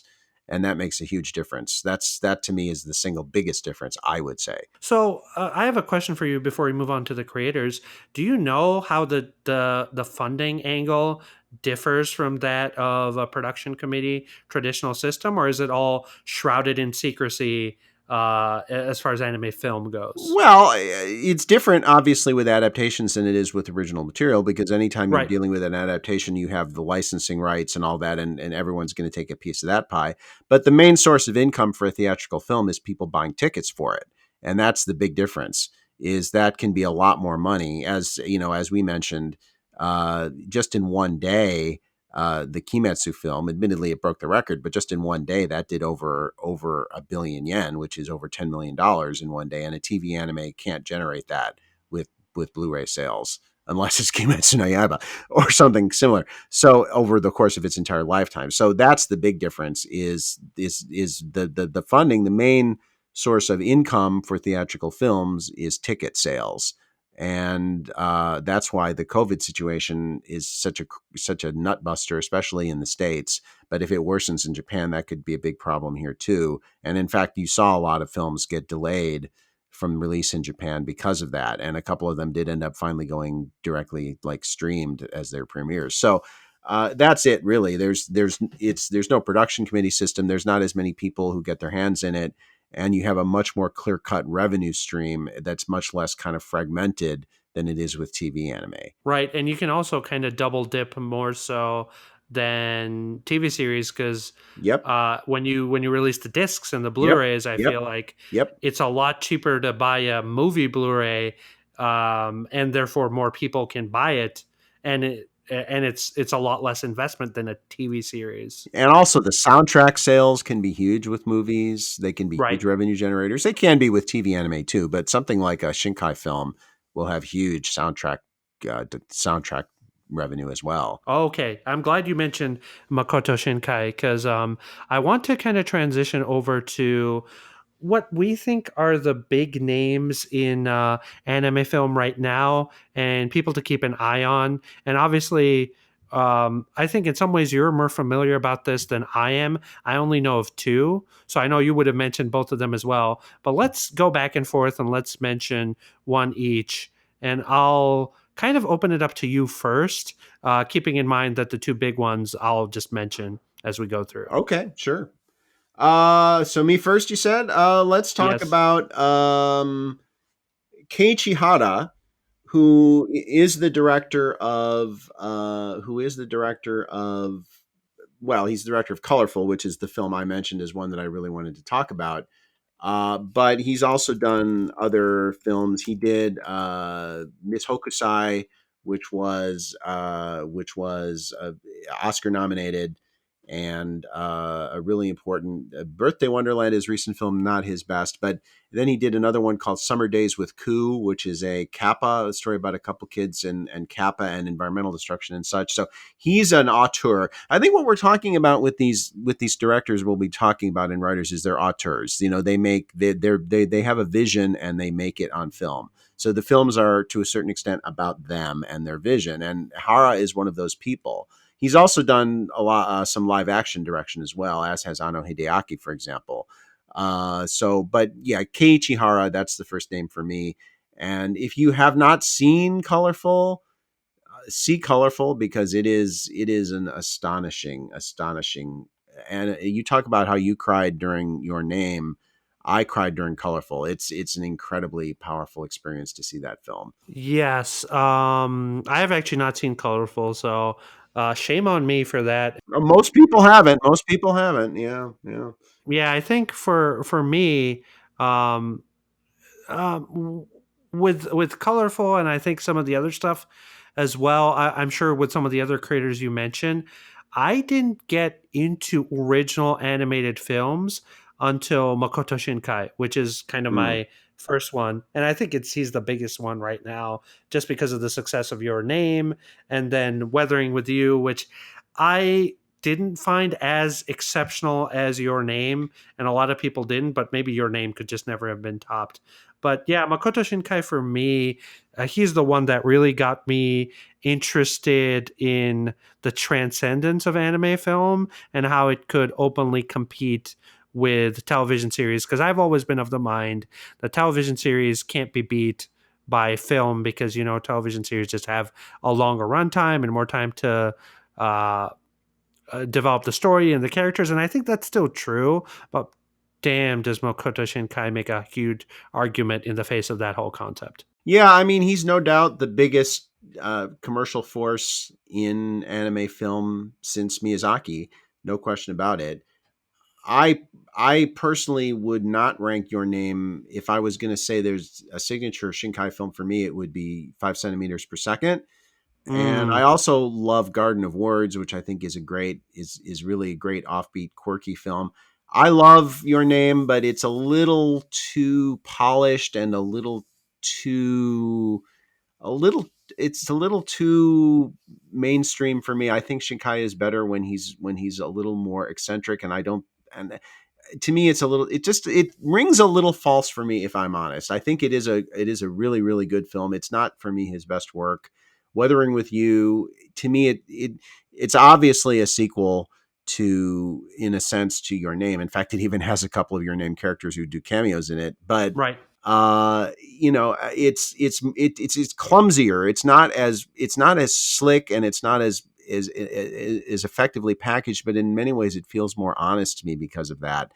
My concern with Shinkai at this point is I feel like he's trying to deliver what his audience expects from him too much, and that worries me long term with him. But we'll see where it goes. Yeah, I think with 5 centimeter per second, I agree. It it's a fantastic film. The problem for 5 centimeter per second is that it's I don't want to spoil anything, but it's got an ending that is very different from Your Name, and Your Yes. Name is very feel good with its ending, and I think Weathering with You kind of is too. Hmm.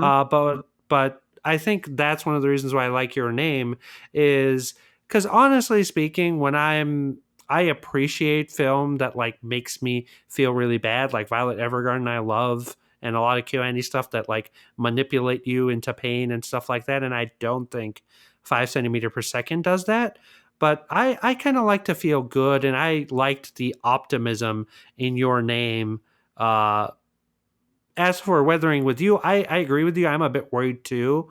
I think the success that Makoto Shinkai got with Your Name might have put too much pressure on him too. Because Weathering with You, to me, though it was visually stunning and scene to scene, like each scene taken by itself was impressive. I don't think the overall film really did it for me, and I couldn't tell what he was trying to say with that one. That is a concern. That is a concern with that film. Yeah, sorry to interrupt you, but Weathering with You, there is a bit of a muddled message as far as like what he's trying to say with it, and I talked about that at length when I reviewed it. But yes, that's a great point you make, because what is his point? And you don't have to understand his point necessarily to like the movie, because it's a story. But his Right. point is a little bit hard to discern, isn't it? Yes, yes, and I hope, well, both with 5 centimeter per second and a lot of his earlier works, the point is very clear. You might not like the point, you might not agree with it, but the way he communicates it and the way he effectively communicates the emotion of what he's trying to say, and I don't necessarily mean he's preaching something, No, just the way whatever he's showing. they're raw. They're raw. They're very raw. Yeah, yeah, which I love actually. Yep. So, yeah, Makoto Shinkai, obviously somebody to watch out for. I'm curious to see if his next work is another Weathering with You or if he bounces back and creates another hit. Well, Weathering with You was a hit too. Let's be clear. It may not have worked for Yeah, that's everybody. true. It may not have worked for everybody artistically, but it was a big hit commercially. Not as big as Your Name, but Your Name Right, internationally is the biggest anime hit of all time. So that's a high bar. It was right. still a hit. And like I said, there are elements of that film that I really like. In many ways, it feels to me more honest than Your Name because it is a little bit more awkward. But that's just personal preference. I agree with you. There are some problems there, and I'll be very interested to see where he goes. Where he says he is working on his next film, we don't know too many details on it yet. Can I go to my next guy here? Yes, please. Because my next guy is a thing. It's Studio Colorido, and Studio Colorido is most well known at this point for doing the film Penguin Highway, which was based on a novel by Morimi Tomihiko, who is best known to anime fans probably as the writer of the Uchiten Kazoku eccentric family novels Mm. and the Tatami Galaxy novels. So, but Penguin Highway is fabulous film. 2018 was released, directed by someone named Hiroyosu Ishida, and it's a great film. First of all, it's a great all ages film. It's great for kids and it has lots of messages that only the adults will get, which I think all great children's films are. But this is not a children's film; it's an all ages film. There's a difference. But I want to mention Colorado just because they're not an auteur based studio. They have lots of key people who are involved with them. The main person is Yamamoto Koji, who is the producer, who's a legendary anime producer. But he founded the studio, and he was the one who really came up with the Noitamina concept for TV, which was pretty revolutionary in its day for really highlighting originally josei anime, but just lots of generally off kilter anime that would not normally have gotten made if it hadn't been for Noitamina.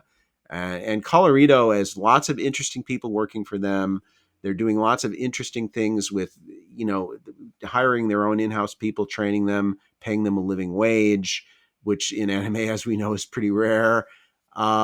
And so Colorado is a name to keep on the future. They did the Burn the Witch film, by the way, which is the thing they just did. And they Ah, also did A Whisker Away. I don't know if you saw that film, the film about the girl who turns into a cat. on Uh, my list. yeah, which is good, not great. But I don't love everything they've done. They're also doing the Twilight Wings Pokemon ONAs, which people really seem to love. I admit I haven't seen those, but Penguin Highway is phenomenal. But just I think these guys are doing a new business model. It's most people would say the most creator driven studio and working in anime right now. It's really the animators and the writers and the directors are the ones who make all the decisions there. So that's my name to keep an eye on for the future, rather than any one specific person. It's Studio Colorido. Yeah, and I think with Studio Colorado, the big problem I think they have is that they're just not being marketed enough, I think. The big problem is that they come out with movies and I don't end up hearing about them as much as I probably should because I'm a very in tuned anime fan. Like Penguin Highway, I own on Amazon because I was just browsing through anime movies and saw it and I saw, oh, this looked interesting. And then I looked at a piece of the trailer because you never want to watch a movie trailer all the way through and spoil it for you. Like, wow, this looks really good. So I bought it and then I just haven't had the time to go back and watch it. And I've been unsure whether, it'll be worth the time or not, but it seems like it is. So I'll Mm. jump into that. You mentioned Whiskered Away, which is Netflix, released on Netflix.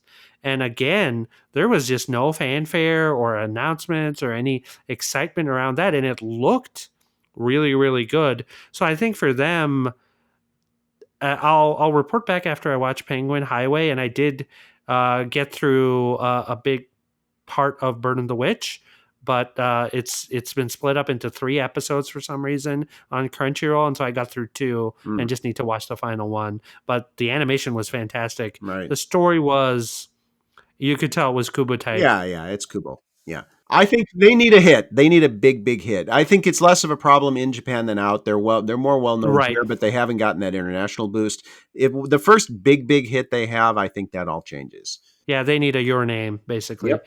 Or maybe even a Summer Wars, which Yes, exactly. let's transition into the next big guy that I want to talk about. And again, like I said earlier, I'm not as familiar with anime film as I should be, but Mamoru Hosoda and Makoto Shinkai are the 2 guys. And Mamoru Hosoda, Summer Wars was, I think, his strongest film for me, his favorite film for me. Me too. But even stuff like Boy and the Beast and, some of the other things that he's done, Wolf and the Cub, I believe, what is the English title? Yeah, something like that. Or Wolf and Children or something like that. Oh, the Wolf Children. Okami Yes, Kodomo. Yeah. I love that film. Yeah. Yeah, so those were really good. His latest film, did you watch it? What was it called? I did. It was I've forgotten the name. It's about the really interesting house and the little kid and the new childhood baby and is all that born. stuff. Yeah. That was Mirai. That was called. Yes, Mirai. Yeah. That one, it's similar to Makoto Shinkai.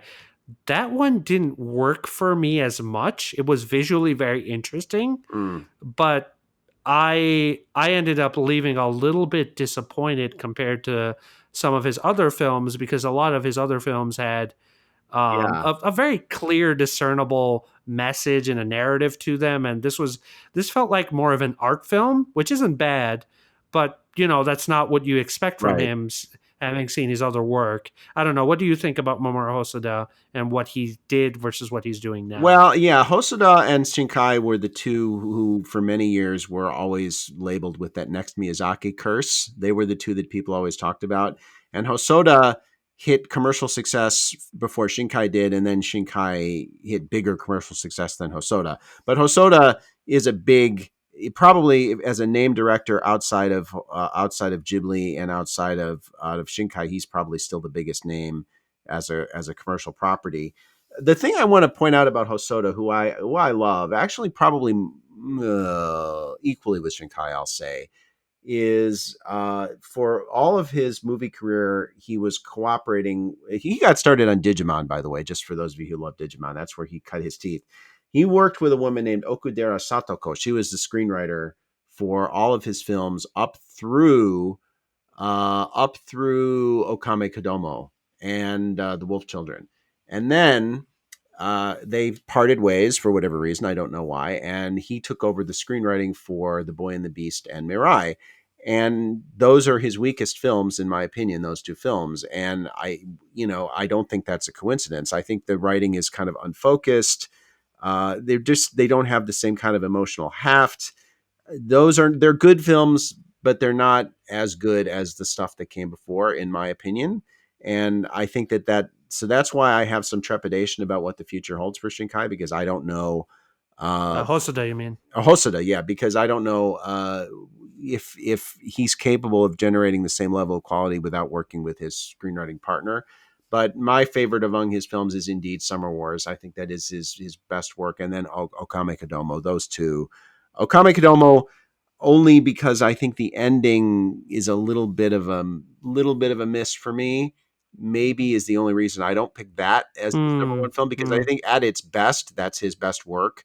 It's incredibly emotionally powerful. And he wrote that film basically as a love letter to his mom, just to say how much he loved her and how great a mother she was. And it really shows that they co-wrote that film together. But the theme is about his mother. The last 2 films, not as good. And that concerns me going forward, especially Mirai, I think is kind of a mess. So I hope that we see a return to form for Hosoda going forward. Because I still think he's an incredible talent, and he's got it in him. Yeah, I agree, and I think he's a visionary. But sometimes, you can have, because an auteur will have the vision, will have his hands in the execution, and I know for Hosoda, I saw some of the behind the scenes stuff for Mirai, and he did a lot of the storyboards, the initial storyboards. Like he was involved in doing those and drawing them even. Mm. And so there is a level of commitment there that I think is very impressive. And I Yeah. think um, that stuff, I think he definitely needs to be involved. But like you said, maybe with how much he takes on and how much he has to do, he needs a steady hand to kind of help, like kind of how George Lucas and Steven Spielberg back in the day, that combo was actually pretty good for Indiana Jones. And then we know what happened with Star Wars, although I don't want to open up that big can of worms. But you know, the idea that maybe a visionary like that needs somebody to help execute their vision. Which, for the record, Shinkai doesn't have either. So he Yes. does everything himself, not to the extent that he did when he was doing movies on his Mac. Right. But yes, I just think in Hosoda's case, maybe he's not quite as good a screenwriter as he is a director and scenario planner. Right. And storyboard artist maybe, or Yeah, yeah, just general flow and stuff like that. Okay. Give me your final one, and then obviously there's more people. There's yeah. writers, there's other creative visionaries, but we'll cap it off there. We're already running a bit long, but close us off. The only one I would want to say is just remember Ghibli is still out there.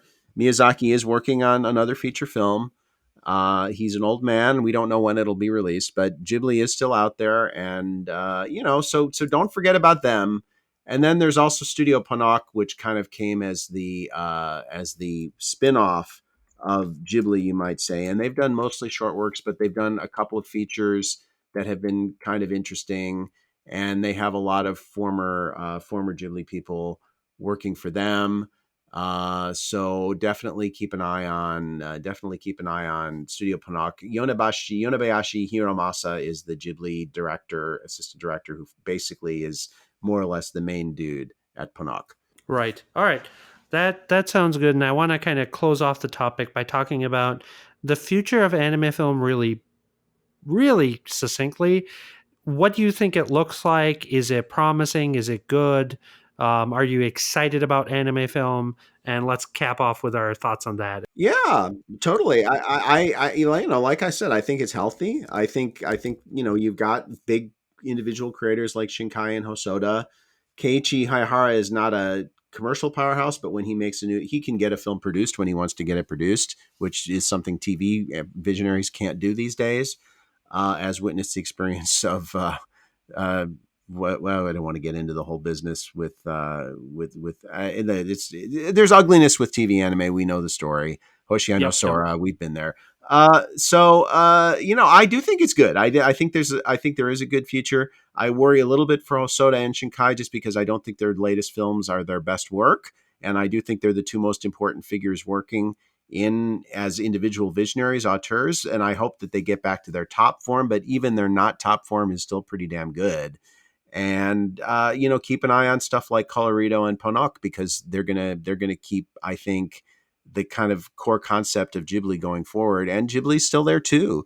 I see a lot of reason to be optimistic. Yes, I do as well. And the final thing that I'll mention is I think there's Netflix as well, which Yeah, has been helping stuff like Colorado, Studio Colorado, and there's a new avenue there. I'm assuming the first Violet Evergarden movie came out there, so that's also a potential revenue stream. And I know Netflix has also been doing the same thing for Hollywood and stuff like Adam Sandler and Quality are not there are audiences for that stuff. So I think it's good that that also means that there's more uh, creative things and different things that can come. So yes, the future of anime film is looking bright. The returns are good.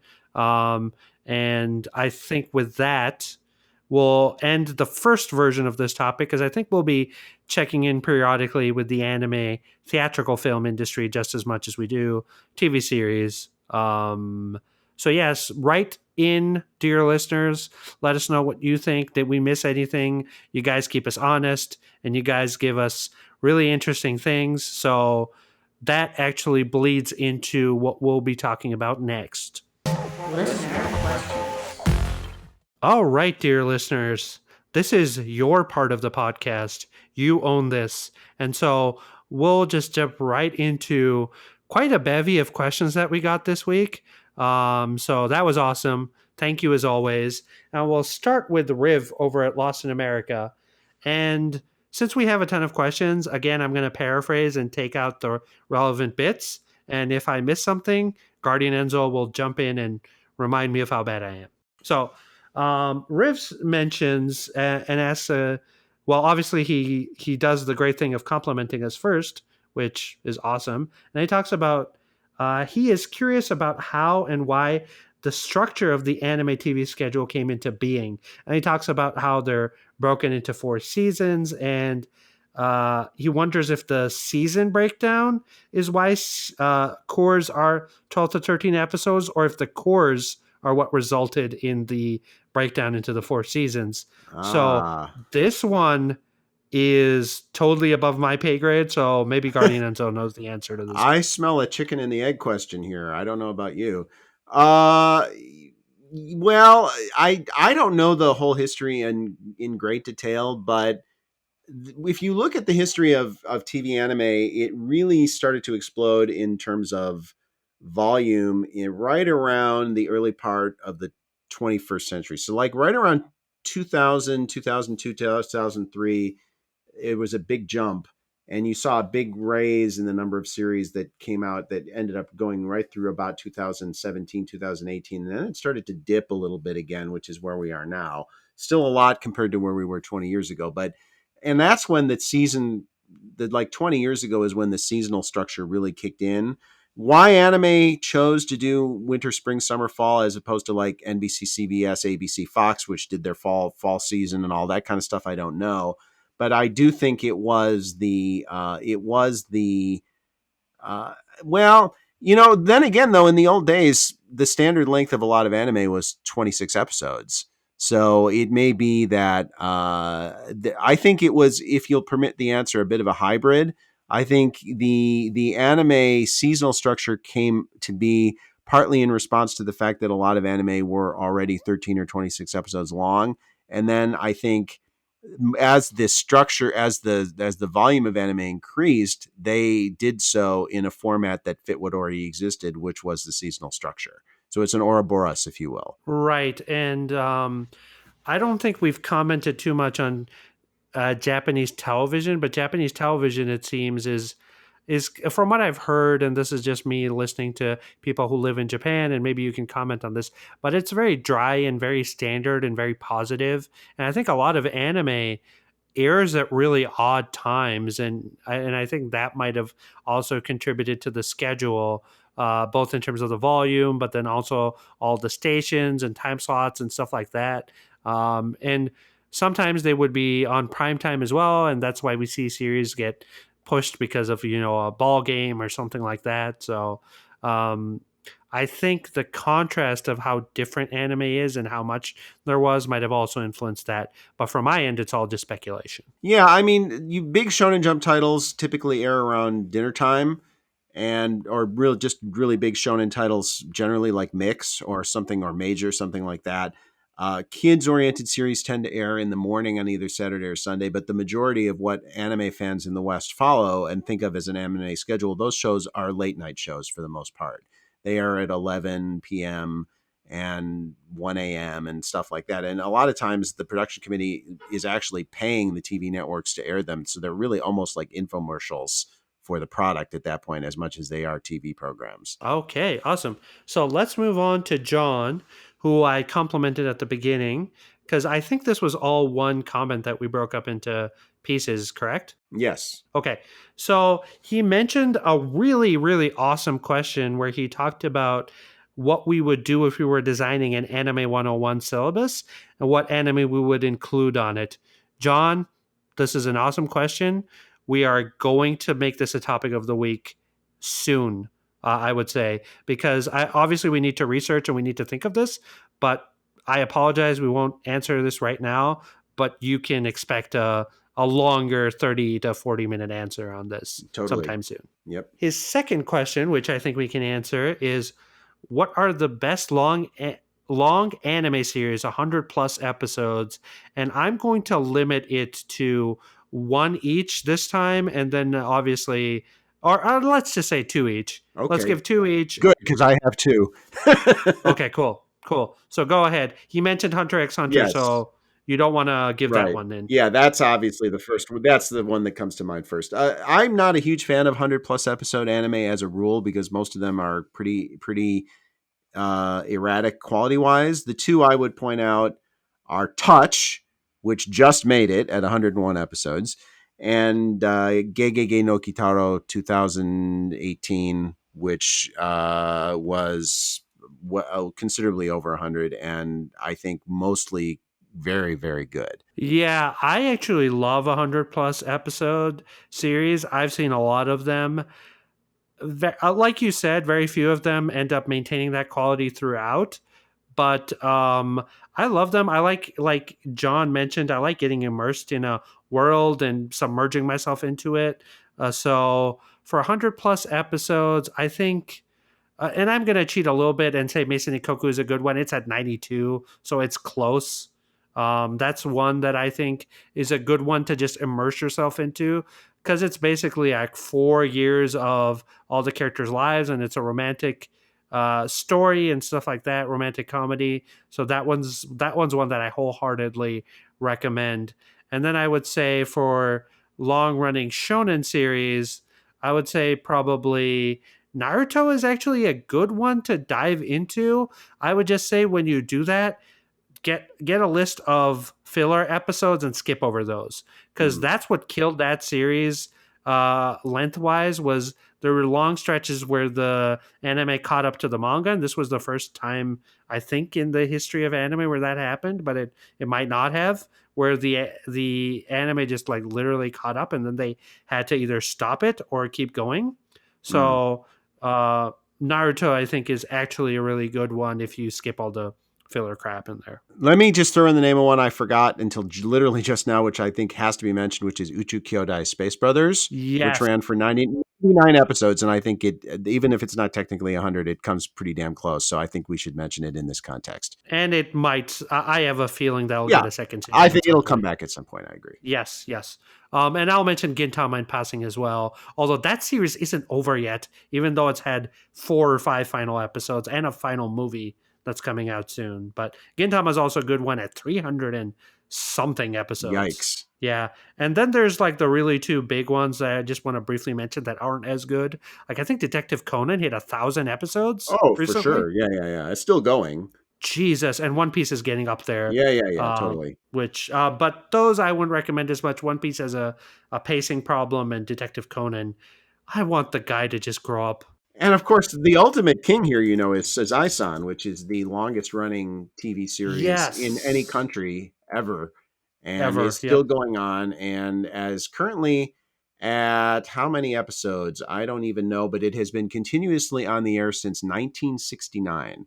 So Jeez. 51 years of continuous episodes. There you go. Yeah, it must hold the Guinness Book of World Records It on that. does. It does. Okay, moving on because John, you make us go on tangents and really interesting questions, but let's go on to another regular that asks some really good questions, and that's Princess Usagi Hey, over at Lost in Anime. And for her, I'll just read her question because she was nice and spiffy about what she was talking about. I am curious for you and Setsuken, are there anime characters that you hated in the beginning, but by the end of the show they had grown on you? Guardians, I'll let you go first. yeah, and again, I have a couple I want to mention, but we can just do brief hits here. But this is one of those where it's like it drives you crazy because there's a million of them, and then you can't think of them when you have to think of them. But I always like to also fall back on the first one that immediately came to mind because I think that gut reaction is important. Is Kawashima Ami from Toradora, who is if you don't recall, she was Oh, the that's a model. fantastic. She Yep. was the with the blue hair. Uh, a love hate series for me, but there are parts of it I really like. I did not like her at first at all. I mean, she was like Mm, deal breaker, not like to me. And then by the end of the series, I absolutely adored her. I thought she was fantastic. yes, that was a. I was not thinking about that one. That was a fantastic choice. For me, I would actually have to say Naruto, really. I hated the character in like the beginning and how annoying and snivelly he was, but he gets really big later on. And I think there's a ton of series that do that. I think Your Lie and April's main duo was the same way for me. I didn't like how they started out, and then as the series progressed, I liked the color and the depth that it added to them. But most people dropped the series by then. Yeah, so probably a lot more, but we'll maybe this is an icebreaker for when we start the podcast. Sometimes is a Yeah. The only ones that's the most obvious love hate for me. Most of them I have to fudge a little bit that I didn't quite hate them or I don't quite love them. Someone like Alba from Cross Game, who I ah never hated, but certainly didn't love as much as I ended up loving her by the end. You know, mm. or Satoru from Shinsekai Yori is another good example. A character I didn't really like at the beginning when he was kind of the snotty little kid, and then by the end really ended up liking him a lot. I would say the brother in Touch, Spoilers. not the main character. Oh, No spoilers. okay. Not the main character, but the other brother. Yes. Um, I didn't like him as much, and then I grew to like him as the story goes on. But no spoilers on Yeah. what happens between the love triangle and all that stuff. Yeah. Like in the entire history of anime and manga, perhaps the single greatest spoiler dodge in history is Touch. So, Yep. All right, moving on to Nix from Lost in Anime. He thanks us for the podcast, which no, thank you for listening to it. But he asks a very interesting question that I think we'll have some good answers for. Can an anime be better than its source material? And any examples that he asks for, and he goes on a bunch of other stuff, but this is one that I think we both have some answers for. Seirei no Moribito, that's my first choice. It's No, really good, YA novel, but the anime is better in every sense. I would say Fruits Basket. Yep, After we had that discussion a while back, the first one, not the most recent one. yes, the first one definitely. Mm-hmm. And I think for things like this, he also talked about if a manga is mediocre, it's safe to assume that the anime is as well. No, I don't think so. I don't think so as well. I think the manga or the source material in this case can be elevated by the anime with a skilled director that knows where to make the edits. And another example I'll give of this is Grimgar, Fantasy and Ash, whose light novel. I think I'm having like a stroke or something. Whose light novel is notoriously bad. I've heard that a lot of people really hate it, but the anime was very, very good. And I think that was a credit to the staff that worked on it and how much depth they put into it. So that's the other example I'll give today. And I think Made in Abyss is another example where they did. Really? Yes, because I love the manga, but the anime, in my opinion, is better because the animation in the anime is so incredible. It just adds something. The animation and Kevin Penkin's music also, they add something incredible to the manga and make it even better. And in the process, also, I think they tone down some of the really, really fetishy stuff that the mangaka does. It's still there, but if you read the manga, it's even more fetishy than the anime is. And I think the anime tones that down to the point where it's a little bit more unpalatable, the manga. Sure. Okay. So those are questions for the week. As always, continue to write in, continue to comment where you feel is best for you guys. Obviously, we said at the top of the episode that we would really appreciate you reviewing us, subscribing, liking the videos. That's what helps us out these days. And then obviously you can find us writing over at Anime Evo and Lost in Anime, our blogs, and then obviously follow and find us on Twitter at Setsuken and at Guardian Enzo. And at Notaku Pod. And at Notaku Pod. Yeah, I just need to be whacked for every time I do that.